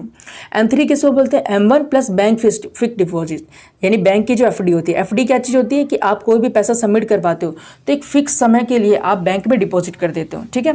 फिक्स समय के बाद ही वो पैसा आपको मिल सकता है। आप ऐसा नहीं है कि आपने FD करवाई, ठीक है, आपने कुछ पैसे जमा कराया, आप कल जाके मांगने पहुंच जाओ, नहीं, वो एक फिक्स टाइम के लिए होता है। मान लीजिए 10 साल की आपने FD कराई है तो, और 10 साल में आपको मान लो 10 लाख भरना है, ठीक है, तो आपको हर महीने किस्त देनी होगी, ठीक है, हर महीने या 3 महीने में जो भी वो किस्त देनी होगी, 10 साल के बाद ही आपको पैसा मिलेगा। ऐसा नहीं कि आप पैसा बीच में नहीं निकाल सकते, आप पैसा बीच में निकाल लोगे तो क्या चीज़ होगा, कुछ इंटरेस्ट रेट जो बैंक है वो एज ए पेनल्टी आपके कट कर लेगी, ठीक है। तो ये चीज़ होता है। तो M3 में M1 सारा प्लस बैंक में जो फिक्स डिपॉजिट होता है वो पैसे आ जाते हैं, ठीक है। M4 में क्या आ जाता है, M3 सारा प्लस जितने भी पोस्ट ऑफिस में टोटल डिपॉजिट है वो चीज़ें आ जाती हैं, ठीक है। तो ये 4 M थे हमारे पास, ठीक है। तो ये टॉपिक हमारे पास ख़त्म हुआ। अगला टॉपिक है हमारे पास फैक्टर्स ऑफ मनी सप्लाई, मुद्रा पूर्ति के कौन कौन से कारक होते हैं। तो सबसे पहला होता है करेंसी, यानी कि पैसा जो आपके पास नोट के फॉर्म में होता है। तो मनी जो सप्लाई करती है गवर्नमेंट, मनी सप्लाई होती है वो पैसे के फॉर्म में होती है, यानी कि जनता के पास जितना भी पैसा है इसके फॉर्म में मनी की सप्लाई की जाती है, मुद्रा की पूर्ति की जाती है। दूसरा होता है बैंक डिपॉजिट, यानी कि बैंक जमा, यानी कि इसमें क्या आ जाता है, टाइम डिपॉजिट आ जाता है, जो कि बैंक में आप एक निश्चित टाइम के लिए पैसा जमा करते हो। दूसरा डिमांड डिपॉजिट, इसमें जो पैसा आप जब जमा करो और जब चाहो उसमें से निकाल सकते हो। तो ये 2 फैक्टर्स होते हैं मनी सप्लाई के, ठीक है। तो सबसे पहला टॉपिक है हमारे पास आज का बैलेंस ऑफ पेमेंट, जिसको हम बोलते हैं भुगतान संतुलन। ये क्या चीज़ होता है, अ chronological record of economic transaction by country resident with foreigners, मतलब विदेशियों के साथ किसी देश के निवासियों द्वारा आर्थिक लेन देन का कालानुक्रमिक रिकॉर्ड, कालानुक्रमिक रिकॉर्ड, ठीक है। यानी कि क्या चीज़, जैसे मान लीजिए ये है इंडिया, ठीक है, और दूसरी तरफ हमारे पास अमेरिका। तो इंडिया और अमेरिका के नागरिक के बीच जितने भी तरह का ट्रांजैक्शन हुआ है, जितने भी तरह के पैसों का लेन देन हुआ है, इन सभी के रिकॉर्ड को हम लोग क्या बोलते हैं, ठीक है, इन सभी के रिकॉर्ड को हम लोग बोलते हैं बैलेंस ऑफ पेमेंट, ठीक है। तो ये इकोनॉमिक ट्रांजैक्शन होते हैं, जरूर नहीं पैसे के फॉर्म में हुआ, किसी भी चीज़ के जो फॉर्म में हुआ है, जिसकी कीमत है, कोई वैल्यू है, ठीक है। तो एक देश का दूसरे देश के साथ जितना भी इकोनॉमिक ट्रांजैक्शन होता है, ठीक है, इसके लेन देन को, रिकॉर्ड को ही हम लोग क्या बोलते हैं, इसके लेन देन के रिकॉर्ड को ही हम लोग बोलते हैं बैलेंस ऑफ पेमेंट, भुगतान संतुलन, ठीक है। तो चलिए नेक्स्ट टॉपिक की तरफ हम बढ़ते हैं। आगे हमारे पास items of balance of payment यानी भुगतान संतुलन की मदद कौन कौन सी होती हैं। सबसे पहला होता है आइटम ऑफ करंट अकाउंट यानी चालू खाते की मदद, यानी कि जितना भी देश में इंपोर्ट और एक्सपोर्ट होता है, यानी कि एक देश ने दूसरे देश से कोई भी सामान जो मंगाया है, ठीक है, या फिर कोई भी सामान जो भेजा है, तो इसका भी जो इकोनॉमिक एक्टिविटी होगी, इसका भी जो कीमत होगा, वो सारी की सारी चीज़ें बैलेंस ऑफ पेमेंट में काउंट होगी, ठीक है। दूसरा इनटेंजिबल और इनविजिबल गुड, जितने भी इनटेंजिबल मतलब और इनविजिबल मतलब ये ऐसे सामान जिसको आप टच नहीं कर सकते, देख नहीं सकते, इनका भी जो ट्रांजैक्शन होता है ना, ये भी किस में काउंट होते हैं, करंट अकाउंट पे काउंट होते हैं, ठीक है, भुगतान संतुलन पे काउंट हो जाते हैं। एग्जांपल के लिए जैसे मान लीजिए कि आपने कोई सॉफ्टवेयर खरीदा है, ठीक है, दूसरे कंट्रीज़ के साथ, तो सॉफ्टवेयर ऐसी चीज़ है जो ऐसा नहीं कि आप उसे टच कर सकते हो, देख सकते हो, ठीक है, मगर वो फिर भी नीड्स को पूरी करती है, ठीक है, वो इनटेंजिबल गुड्स है। तो इसके भी जो कीमतों का इसकी भी तो कोई ना कोई वैल्यू है ना, तो इसका भी जो लेन देन हुआ है, इसकी भी जो कीमत होगी बैलेंस ऑफ पेमेंट में काउंट होगी, ठीक है, ये चीज़। तो हमने क्या चीज़ देखा, आइटम ऑफ करंट अकाउंट में देखा जितनी भी चीज़ आयात और निर्यात की जाती है, यानी मंगाई और भेजी जाती है, ये भी बैलेंस ऑफ पेमेंट में काउंट होता है। दूसरी जो भी चीज़ इनटेंजिबल होती है, इनविजिबल होती है, यानी कि जिसे आप देख नहीं सकते, छू नहीं सकते, उसका भी जो लेन देन होता है, उसकी भी जो वैल्यू होती है, वो भी बैलेंस ऑफ पेमेंट में काउंट होती है, ठीक है। तीसरी चीज़ क्या चाहिए, आइटम ऑफ कैपिटल अकाउंट्स यानी पूंजी खाते की मदद भी काउंट होती है। इसमें क्या चीज़ आता है, जितनी भी तरह का एक देश का दूसरे देश के साथ जितने भी तरह का प्राइवेट लोन हो गया, जितने भी गवर्नमेंट कैपिटल हो गया, ठीक है, जितने भी बैंक कैपिटल हो गया, इंपोर्ट एक्सपोर्ट हो गया, गोल्ड हो गया, ये सारी जो चीज़ें होती हैं अलग अलग, ये सभी किस में काउंट होती है, बैलेंस ऑफ पेमेंट में काउंट होती हैं, ठीक है। यानी सरकार ने अगर किसी भी तरीके का लोन लिया हुआ है, ठीक है, किसी भी तरीके की गवर्नमेंट कैपिटल ली हुई है, ठीक है, बैंक की कैपिटल अगर ली हुई है कि किसी दूसरे बैंक से उधार लिया हुआ है, ठीक है, कोई भी सामान मंगाया गया है या फिर भेजा गया है, ठीक है, ये सारी की सारी जो चीज़ें होती हैं ये बैलेंस ऑफ पेमेंट में काउंट होती हैं, ठीक है। तो ये टॉपिक आपको समझ में आ गया होगा। तो चलिए बढ़ते हैं नेक्स्ट टॉपिक की तरफ। नेक्स्ट टॉपिक है हमारे पास मॉनेटरी पॉलिसी। चलिए, मॉनेटरी पॉलिसी यानी कि मौद्रिक नीति, ये क्या चीज़ होता है।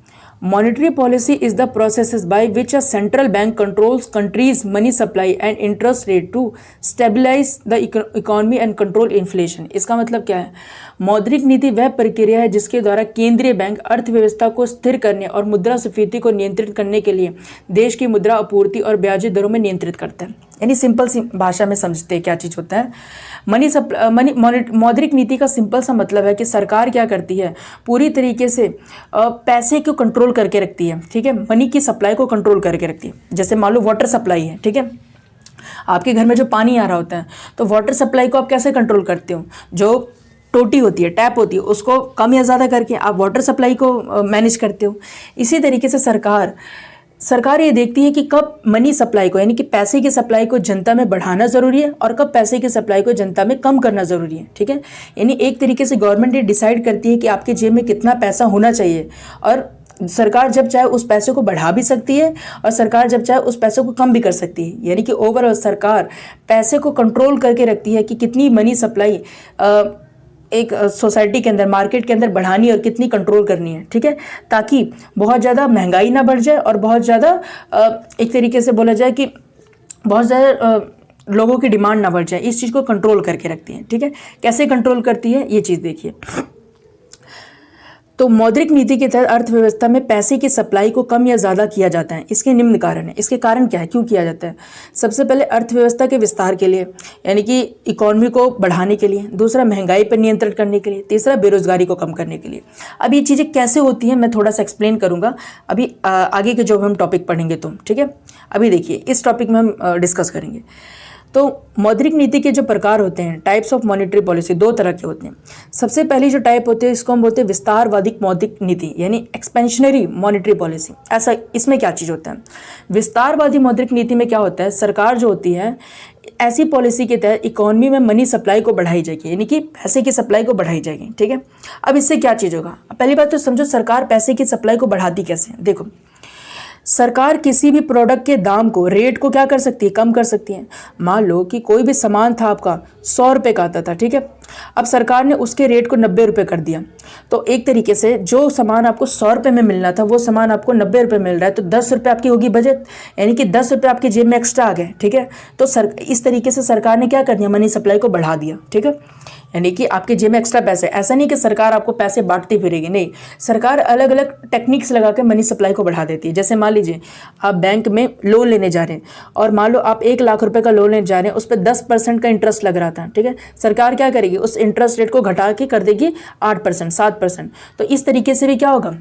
आपको कम पैसे चुकाने पड़ेंगे, तो इस तरीके से भी मनी सप्लाई बढ़ जाती है। ठीक है, तो चीज़ों के दाम को कम करके मनी सप्लाई बढ़ाई जाती है, बैंक इंटरेस्ट को कम करके मनी सप्लाई को बढ़ाई जाती है। ठीक है, तो कई अलग अलग तरीके होते हैं सरकार के जिससे मार्केट में मनी सप्लाई को बढ़ाई जाती है। ठीक है, अब मनी सप्लाई को बढ़ाने का कारण क्या चीज़ होता है? ठीक है, ये चीज़ समझिए, जैसे ही मनी सप्लाई बढ़ेगी वैसे क्या होगा? डिमांड बढ़ेगा। ठीक है ना, ऐसा कैसे? अब देखिए, अगर मनी सप्लाई बढ़ेगी तो सीधे सीधे आपकी जेब में ज़्यादा पैसा आएगा। ठीक है, आपकी जेब में ज़्यादा पैसा आएगा तो जो चीज़ें आप पहले खरीद नहीं पाते थे उन चीज़ों को आप खरीद पाएंगे। ठीक है, अब मान लीजिए कि आपकी जेब में एक्स्ट्रा पैसे आ गया, तो जब आप मान लीजिए आपको बाइक खरीदनी है। ठीक है, अब मान लीजिए अब बाइक को पहले वही लोग खरीद पाते थे जिनके पास ज़्यादा पैसा होता था। ठीक है, अब क्योंकि मनी सप्लाई बढ़ गई तो आपके जेब में भी पैसा है, 2-3 लोगों के जेब में और भी पैसा, अलग अलग लोगों के पास पैसा है, तो अब सभी इस बाइक को खरीद सकते हैं।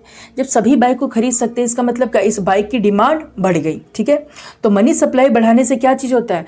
डिमांड चीज़ों की बढ़ जाती है क्योंकि सभी के पास पैसा आ जाता है। ठीक है, इससे क्या होगा? इससे होगा आर्थिक विकास, यानी इकोनॉमिक ग्रोथ होगी। अब ये इकोनॉमिक ग्रोथ कैसे होगी? अब मान लीजिए जो बाइक की इंडस्ट्री थी, ठीक है, बाइक की इंडस्ट्री में बाइक की डिमांड बढ़ गई तो ज़्यादा लोग बाइक को खरीदने वाले हो गए। ठीक है, तो इससे क्या होगा? बाइक की जो सेल्स है बढ़ जाएगी, बाइक की सेल्स बढ़ जाएगी तो बाइक की जो इंडस्ट्री वो ज़्यादा पैसा कमाएगी। बाइक की इंडस्ट्री ज़्यादा पैसा कमाएगी तो इससे क्या होगा? सरकार को ज़्यादा टैक्स पे करेगी, सरकार को ज़्यादा टैक्स पे करेगी तो इससे क्या चीज़ होगा? इससे ओवरऑल सरकार के पास ज़्यादा पैसा आएगा तो सरकार उसी पैसे का इस्तेमाल करके जनता का भला करेगी। ठीक है, इससे क्या चीज़ होगा? जनता का भला होगा, एक तरीके से क्या होगा? इकोनॉमिक ग्रोथ होगी। ठीक है, ये तो एक एग्जाम्पल रहा। और क्या चीज़ होगा? ब्याज की दरों को कम करना। ये तो मैंने बता दिया कि सरकार मनी सप्लाई को कैसे बढ़ाती है, ब्याज की दर को कम करके। ठीक है, अब आगे क्या चीज़ है? इसके अलावा क्या होगा? आर्थिक गतिविधियों में वृद्धि हो जाएगी, इकोनॉमिक एक्टिविटी में बढ़ जाएगा। ठीक है, क्योंकि जैसी जनता के पास पैसा आएगा उस जनता को उस पैसे से जनता क्या करेगी? अलग अलग एक्टिविटीज़ में इन्वॉल्व होगी, कोई नई सामान खरीदेगा। ठीक है, कोई नया बिजनेस स्टार्टअप करेगा क्योंकि इंटरेस्ट रेट घट गया तो आप बैंक से लोन भी ले सकते हो ना। बैंक से लोन लोगे तो अब आपको अपना बिजनेस स्टार्टअप करने के लिए सरकार को कम इंटरेस्ट रेट पर, बैंक को कम इंटरेस्ट रेट पर पैसे चुकाने होंगे। तो इससे क्या होगा? ज़्यादा से ज़्यादा स्टार्टअप्स होंगे, ज़्यादा से ज़्यादा स्टार्टअप्स होंगे तो बहुत सारे लोगों को रोज़गार मिलेगा, रोज़गार मिलेगा तो सरकार के पास टैक्स जाएगा, लोगों की लाइफस्टाइल बेहतर होगी। ठीक है, तो मनी सप्लाई बढ़ाने से सारे फायदे होते हैं। ठीक, एम्प्लॉयमेंट की अपॉर्चुनिटीज़ लोगों में बढ़ जाएगी। ठीक है, अब लेकिन इससे एक नुकसान भी होता है, अगर ज़्यादा पैसा लोगों के पास होगा तो क्या होगा? मुद्रास्फीति बढ़ेगी, यानी इन्फ्लेशन भी बढ़ जाएगा। अब कैसे समझिए? मैंने वही बाइक का एग्जांपल लो, अगर ये बाइक मान लो पहले 1 लाख रुपए की थी और ख़रीदने वाले सिर्फ मान लो 2 लोग थे तो 1 लाख रुपए में बाइक मिल जाएगी। ठीक है, अब इसी बाइक को खरीदने वाले 10 लोग हो चुके हैं और बाइक मान लो 2 ही है। ठीक है, तो इससे क्या होगा? ये बाइक किन 2 लोगों को मिलेगी? ये बाइक उन 2 लोगों को मिलेगी जो सबसे ज़्यादा पैसा देने के लिए तैयार होंगे। ठीक है, तो इस बाइक की कीमत 1 लाख से बढ़ाकर कर दी जाएगी 2 लाख। ठीक है, यानी एक तरीके से, क्योंकि रिसोर्स हमारे पास लिमिटेड है ना, जो भी चीज़ें जो भी संसाधन हमारे पास है लिमिटेड है। ठीक है, तो इस तरीके से क्या होगा? अगर किसी भी चीज़ की डिमांड बहुत ज़्यादा बढ़ जाएगी तो उसकी सप्लाई क्या होगी? ऑटोमेटिक कम हो जाएगी। और डिमांड जब बढ़ती है तो एक चीज़ याद रखना, डिमांड बढ़ती है सप्लाई कम होती है तो क्या चीज़ होता है? इन्फ्लेशन आता है। ठीक है, महंगाई आ जाती है। ठीक है, 1 किलो टमाटर है, 1 किलो टमाटर को खरीदने वाला पहले एक ही इंसान था तो मान लो उसकी प्राइस थी 10 रुपये, अब उसी 1 किलो टमाटर की जो डिमांड रखने वाले लोग हैं वो 10 हो गए तो क्या होगा? इस टमाटर की प्राइस बढ़ा दी जाएगी। ठीक है, तो इस तरीके से होता है। अगर मॉनेटरी पॉलिसी में मनी सप्लाई को बढ़ा दिया जाएगा तो इन्फ्लेशन बढ़ने का भी खतरा रहता है, ठीक है, ये चीज़। अब अगला चीज़ हम देखते हैं जिसे हम बोलते हैं संविदात्मक मौद्रिक नीति, कॉन्ट्रैक्चुअल मॉनेटरी पॉलिसी। ये क्या होता है? इस नीति के तहत इकोनॉमी में मनी सप्लाई को कम किया जाता है, ठीक है। A policy under which the money supply in the economy will be decrease. अब मनी सप्लाई को कम क्यों किया जाता है, ठीक है। अब देखो कैसे कम किया जाता है, पहले तो ये समझो। अगर मनी सप्लाई को कम करना है तो सरकार इंटरेस्ट रेट बढ़ा देगी, ठीक है ना। अब मान लो वही 1 लाख का लोन जब आपको 8% पे मिल रहा था, सरकार क्या करेगी, अगर आपकी जेब से ज़्यादा पैसा खींचने के लिए उसी इंटरेस्ट को 10% कर देगी। यानी कि क्या, अब आपको ज़्यादा पैसा पे करना पड़ेगा सरकार को, यानी आपकी जेब से पैसा गया, यानी कि क्या हुआ, मनी सप्लाई कम हो गई, ठीक है। कोई किसी भी सामान के प्राइस में सरकार इंक्रीमेंट कर देगी। कोई सामान अगर 10 रुपये का था तो सरकार ने कर दिया 15 रुपये, तो आपको 5 रुपये एक्स्ट्रा देना पड़ेगा। तो इससे भी क्या होगा, मनी सप्लाई कम हो गया, ठीक है। तो ऐसा क्यों करती है सरकार? ऐसा इसलिए भी करती है क्योंकि हमारे पास रिसोर्स, क्या चीज़ है, रिसोर्स हमारे पास है लिमिटेड, ठीक है। अगर सभी के पास पैसा बहुत ज़्यादा आ जाएगा तो सभी लोग बहुत ज़्यादा डिमांड करने लग जाएंगे रिसोर्सेज की, ठीक है। अब सरकार के पास इतने रिसोर्सेज है नहीं कि सभी को वो रिसोर्स दे पाएँ। इसी वजह से सरकार क्या करती है, मनी सप्लाई को कम कर देती है ताकि बहुत ज़्यादा लोग रिसोर्सेज की मांग ना करें, ठीक है। बहुत ज़्यादा लोग मांग नहीं करेंगे तो क्या चीज़ होगा, रिसोर्स उसी को मिलेगा जिसके पास पैसा होगा, ठीक है ना। रिसोर्स अगर किसी कंट्री में ज़्यादा होंगे तो सरकार मनी सप्लाई को बढ़ा देगी, अदरवाइज जिस कंट्री में रिसोर्स कम होंगे मनी सप्लाई को कम कर देगी, ठीक है ना। अगर ऐसा नहीं करती सरकार, अगर मनी सप्लाई को भी बढ़ा दे रही है और रिसोर्स भी हमारे पास लिमिटेड है, तो इसका नुकसान क्या होगा कि वो सामान का रेट जो होगा वो महंगा हो जाएगा। अभी मैंने पहले भी आप लोगों को बताया था, ठीक है। अब इसके अलावा क्या चीज़ होता है, जब मनी सप्लाई कम होती है तो इकोनॉमिक एक्टिविटीज़ कम हो जाती हैं, ठीक है। अब वही बाइक की इंडस्ट्री दे लो, कोई किसी भी सामान को खरीदना हो, वो सारी एक्टिविटीज़ अब धीरे धीरे कम हो जाएंगी, ठीक है, क्योंकि लोगों के पास पैसा ही नहीं होगा। और इससे क्या होगा, इकोनॉमिक डेवलपमेंट भी डाउनफॉल में आएगा। इससे क्या होगा, बेरोजगारी बढ़ जाएगी, क्योंकि मनी सप्लाई नहीं है तो लोग स्टार्टअप्स नहीं करेंगे, बिजनेसेस नहीं ग्रो होंगे, तो इससे क्या होगा, लोगों को रोजगार भी नहीं मिलेगा, यानी कि अनएम्प्लॉयमेंट रेट भी बढ़ेगी, ठीक है। अब क्या चीज़ है, तंग मुद्रा नीति के रूप में केंद्रीय बैंक ब्याज दरों पर वृद्धि करके ऋण को प्रतिबंधित करके धन आपूर्ति को कम करना चाहता है, ठीक है। एक तरीके से सारा कंट्रोल किसके पास होता है, सेंट्रल बैंक के पास होता है, ठीक है। तो ओवरऑल जो मोटे तौर पे जो टॉपिक था ये मैंने आप लोगों को समझा दिया, ठीक है। तो चलिए बढ़ते हैं अब नेक्स्ट टॉपिक की तरफ। नेक्स्ट टॉपिक है हमारे पास क्या चीज़, नेक्स्ट टॉपिक है हमारे पास राजकोषीय नीति, जिसको हम बोलते हैं फिस्कल पॉलिसी। फिस्कल पॉलिसी क्या चीज़ होता है, ऐसी नीति जो सरकार की आय तथा खर्च से संबंधित हो उसे राजकोषीय नीति कहते हैं।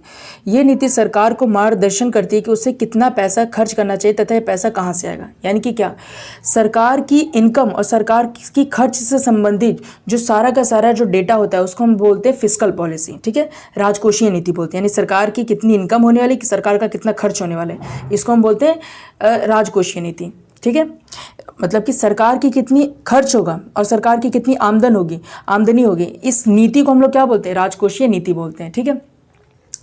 अब क्या चीज़ होता है, this policy guides the government as to how much money it should spend and where will money come from.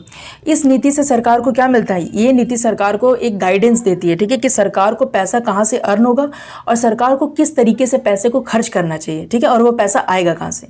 यानी सरकार, ये नीति क्या करती है, नीति सरकार को गाइडेंस देती है कि सरकार को पैसा किस तरीके से खर्च करना चाहिए और सरकार को पैसा आएगा कहाँ से, ठीक है। तो ये फिस्कल पॉलिसी में जानकारी मिलती है, ठीक। अब इसके तहत होता क्या है, सरकार इन सवालों पर ढेर सारे लोगों से आपस में चर्चा करती है, ठीक है। अब क्या बताइए, यह हमें बताता है कि सरकार स्वास्थ्य, शिक्षा, रक्षा, उद्योग, ठीक है, रेलवे आदि जैसे विभिन्न क्षेत्रों पर कितना पैसा खर्च करेगी, ठीक है। तो सरकार विभिन्न लोगों से चर्चा करती है, ठीक है, और चर्चा करने के बाद सरकार ये डिसाइड करती है कि अलग अलग क्षेत्रों में कितना पैसा इन्वेस्ट करना है, ठीक है। तो ये सारी चीज़ें फिस्कल पॉलिसी में आ जाती हैं। इसके अलावा क्या चीज़ होता है, सरकार विभिन्न क्षेत्रों में कितनी सब्सिडी मिलेगी और ये भी डिसाइड करती है कि सब्सिडी कितनी मिलेगी। सब्सिडी का मतलब क्या चीज़ होता है कि मान लीजिए आपकी कोई शॉप है, ठीक है, आपकी शॉप में कोई सामान है, उसकी कीमत है 10 रुपये। सरकार आपको बोलेगी ऐसा करो, 10 रुपये को इस सामान को मत बेचो, इसको बेच दो तुम 7 रुपये में। अब आप बोलोगे कि 10 रुपये के सामान को 7 में क्यों बेच दो, इसमें तो मेरा नुकसान हो जाएगा। मगर सरकार बोलेगी टेंशन मत लो, ये जो 10 रुपये का सामान 7 रुपये में बेचोगे, जो 3 रुपये तुम कम कर रहे हो, 3 रुपये हम तुम्हें दे देंगे, ठीक है। तो सरकार क्या करती है, सरकार इसी तरीके से बहुत सारे सेक्टर्स में चीज़ों के प्राइस को डाउन कर देती है, ठीक है, और वो चीज़ें आपको कम रेट पर मिल जाती हैं, और जितने कम रेट पे आपको चीज़ें मिली हैं और जितना एक्स्ट्रा पैसा आपको कम देना पड़ा वो सारा पैसा सरकार पे कर देती है। इसी को हम बोलते हैं सब्सिडी, ठीक है।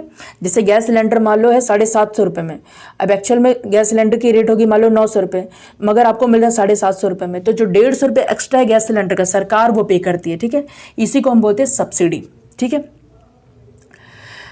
आगे क्या चीज़ है, सरकार को पैसे, कर, आय, अनुदान, उधार पैसे छापना और संपत्ति बेचने से होती है, ठीक है। ये चीज़ें मैंने तो आपको पहले एक्सप्लेन कर दी, ठीक।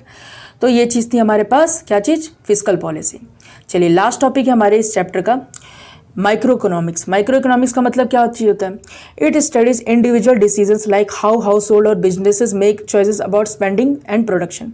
ये व्यक्तिगत निर्णयों का अध्ययन करता है कि जैसे कि घर या व्यवस्था खर्च और व्यवसाय खर्च और उत्पादन के बारे में कैसे चुनाव करते हैं, ठीक है। यानी कि देखिए, कोई भी, मैंने आपको बहुत पहले लेक्चर में ही आपको बताया था कि मान लीजिए कोई एक बिजनेस है, ठीक है, कोई एक सब्जी वाले का बिजनेस है, तो हमें ये पता करना है कि जो सब्जी वाला है, ठीक है, ये कितना पैसे अर्न करता है, कितना पैसे स्पेंड करता है। मान लीजिए आपकी फैमिली में कितना पैसे आता है, कहाँ पर खर्च होता है, तो इस चीज़ की जो स्टडी करेंगे तो इसको हम बोलेंगे माइक्रो इकोनॉमिक्स। माइक्रो का मतलब तो छोटा, ठीक है, यानी कि छोटे लेवल पर जब हम किसी भी इकोनॉमिक एक्टिविटी की स्टडी करते हैं तो इसको हम बोलते हैं माइक्रो इकोनॉमिक। जैसे आपके घर के लेवल पर सिर्फ स्टडी करना है कि कितना पैसा आता है, कितना खर्च होता है, तो इसको हम काउंट करेंगे माइक्रो इकोनॉमिक्स में, ठीक है। मैक्रो इकोनॉमिक्स क्या चीज होता है, it looks at the economy as a whole, focusing on big issues like national income, inflation, unemployment. यह अर्थव्यवस्था को समग्र रूप से देखता है, राष्ट्रीय मुद्रास्फीति, बेरोजगारी जैसे बड़े मुद्दों पर ध्यान केंद्रित करता है। अब इसमें क्या चीज होता है, मान लीजिए कि पूरे नेशनल लेवल, पूरे देश के लेवल पर कितना पैसा आ रहा है, कितना पैसा खर्च हो रहा है, देश की नेशनल इनकम कितनी है, ठीक है, पर कैपिटा इनकम कितनी है, यानी कि पूरे देश के लेवल पर जब हम इकोनॉमिक एक्टिविटीज़ की स्टडी करते हैं तो इसको हम बोलते हैं मैक्रो इकोनॉमिक्स। तो माइक्रो मतलब छोटे लेवल पर जब हम इकोनॉमिक एक्टिविटी की स्टडी करते हैं तो बोलते हैं माइक्रो इकोनॉमिक्स। बड़े लेवल पर मैक्रो इकोनॉमिक एक्टिविटी की जब स्टडी करते हैं उसको हम बोलते हैं मैक्रो इकोनॉमिक। वही सब्जी वाले का एग्जांपल, अगर हमें देश भर के सब्जी वाले की इकोनॉमिक एक्टिविटी का अध्ययन करना है कि वो कितना पैसा कमाता है, कहाँ खर्च करता है, तो वो कहलाएगा मैक्रो इकोनॉमिक। वही एक सब्जी वाले का पता करना है तो क्या कहलाएगा, माइक्रो इकोनॉमिक्स। तो इसी के साथ हमारे सारे टॉपिक्स इस चैप्टर के खत्म हो चुके हैं। इस पूरे चैप्टर की जो कंबाइंड प्लेलिस्ट है वो आपको चैनल पे मिल जाएगी। अगर आपको किसी भी तरह का डाउट हो तो आप कमेंट सेक्शन में पूछ सकते हैं, ठीक है। और मिलते हैं नेक्स्ट चैप्टर के साथ। अगर आपको वीडियो पसंद आई हो तो इसे लाइक कर दें, सब्सक्राइब कर दें और अपने क्लासमेट्स के साथ शेयर कर दें। तो मिलते हैं नेक्स्ट वीडियो में, तब तक के लिए थैंक यू वेरी मच।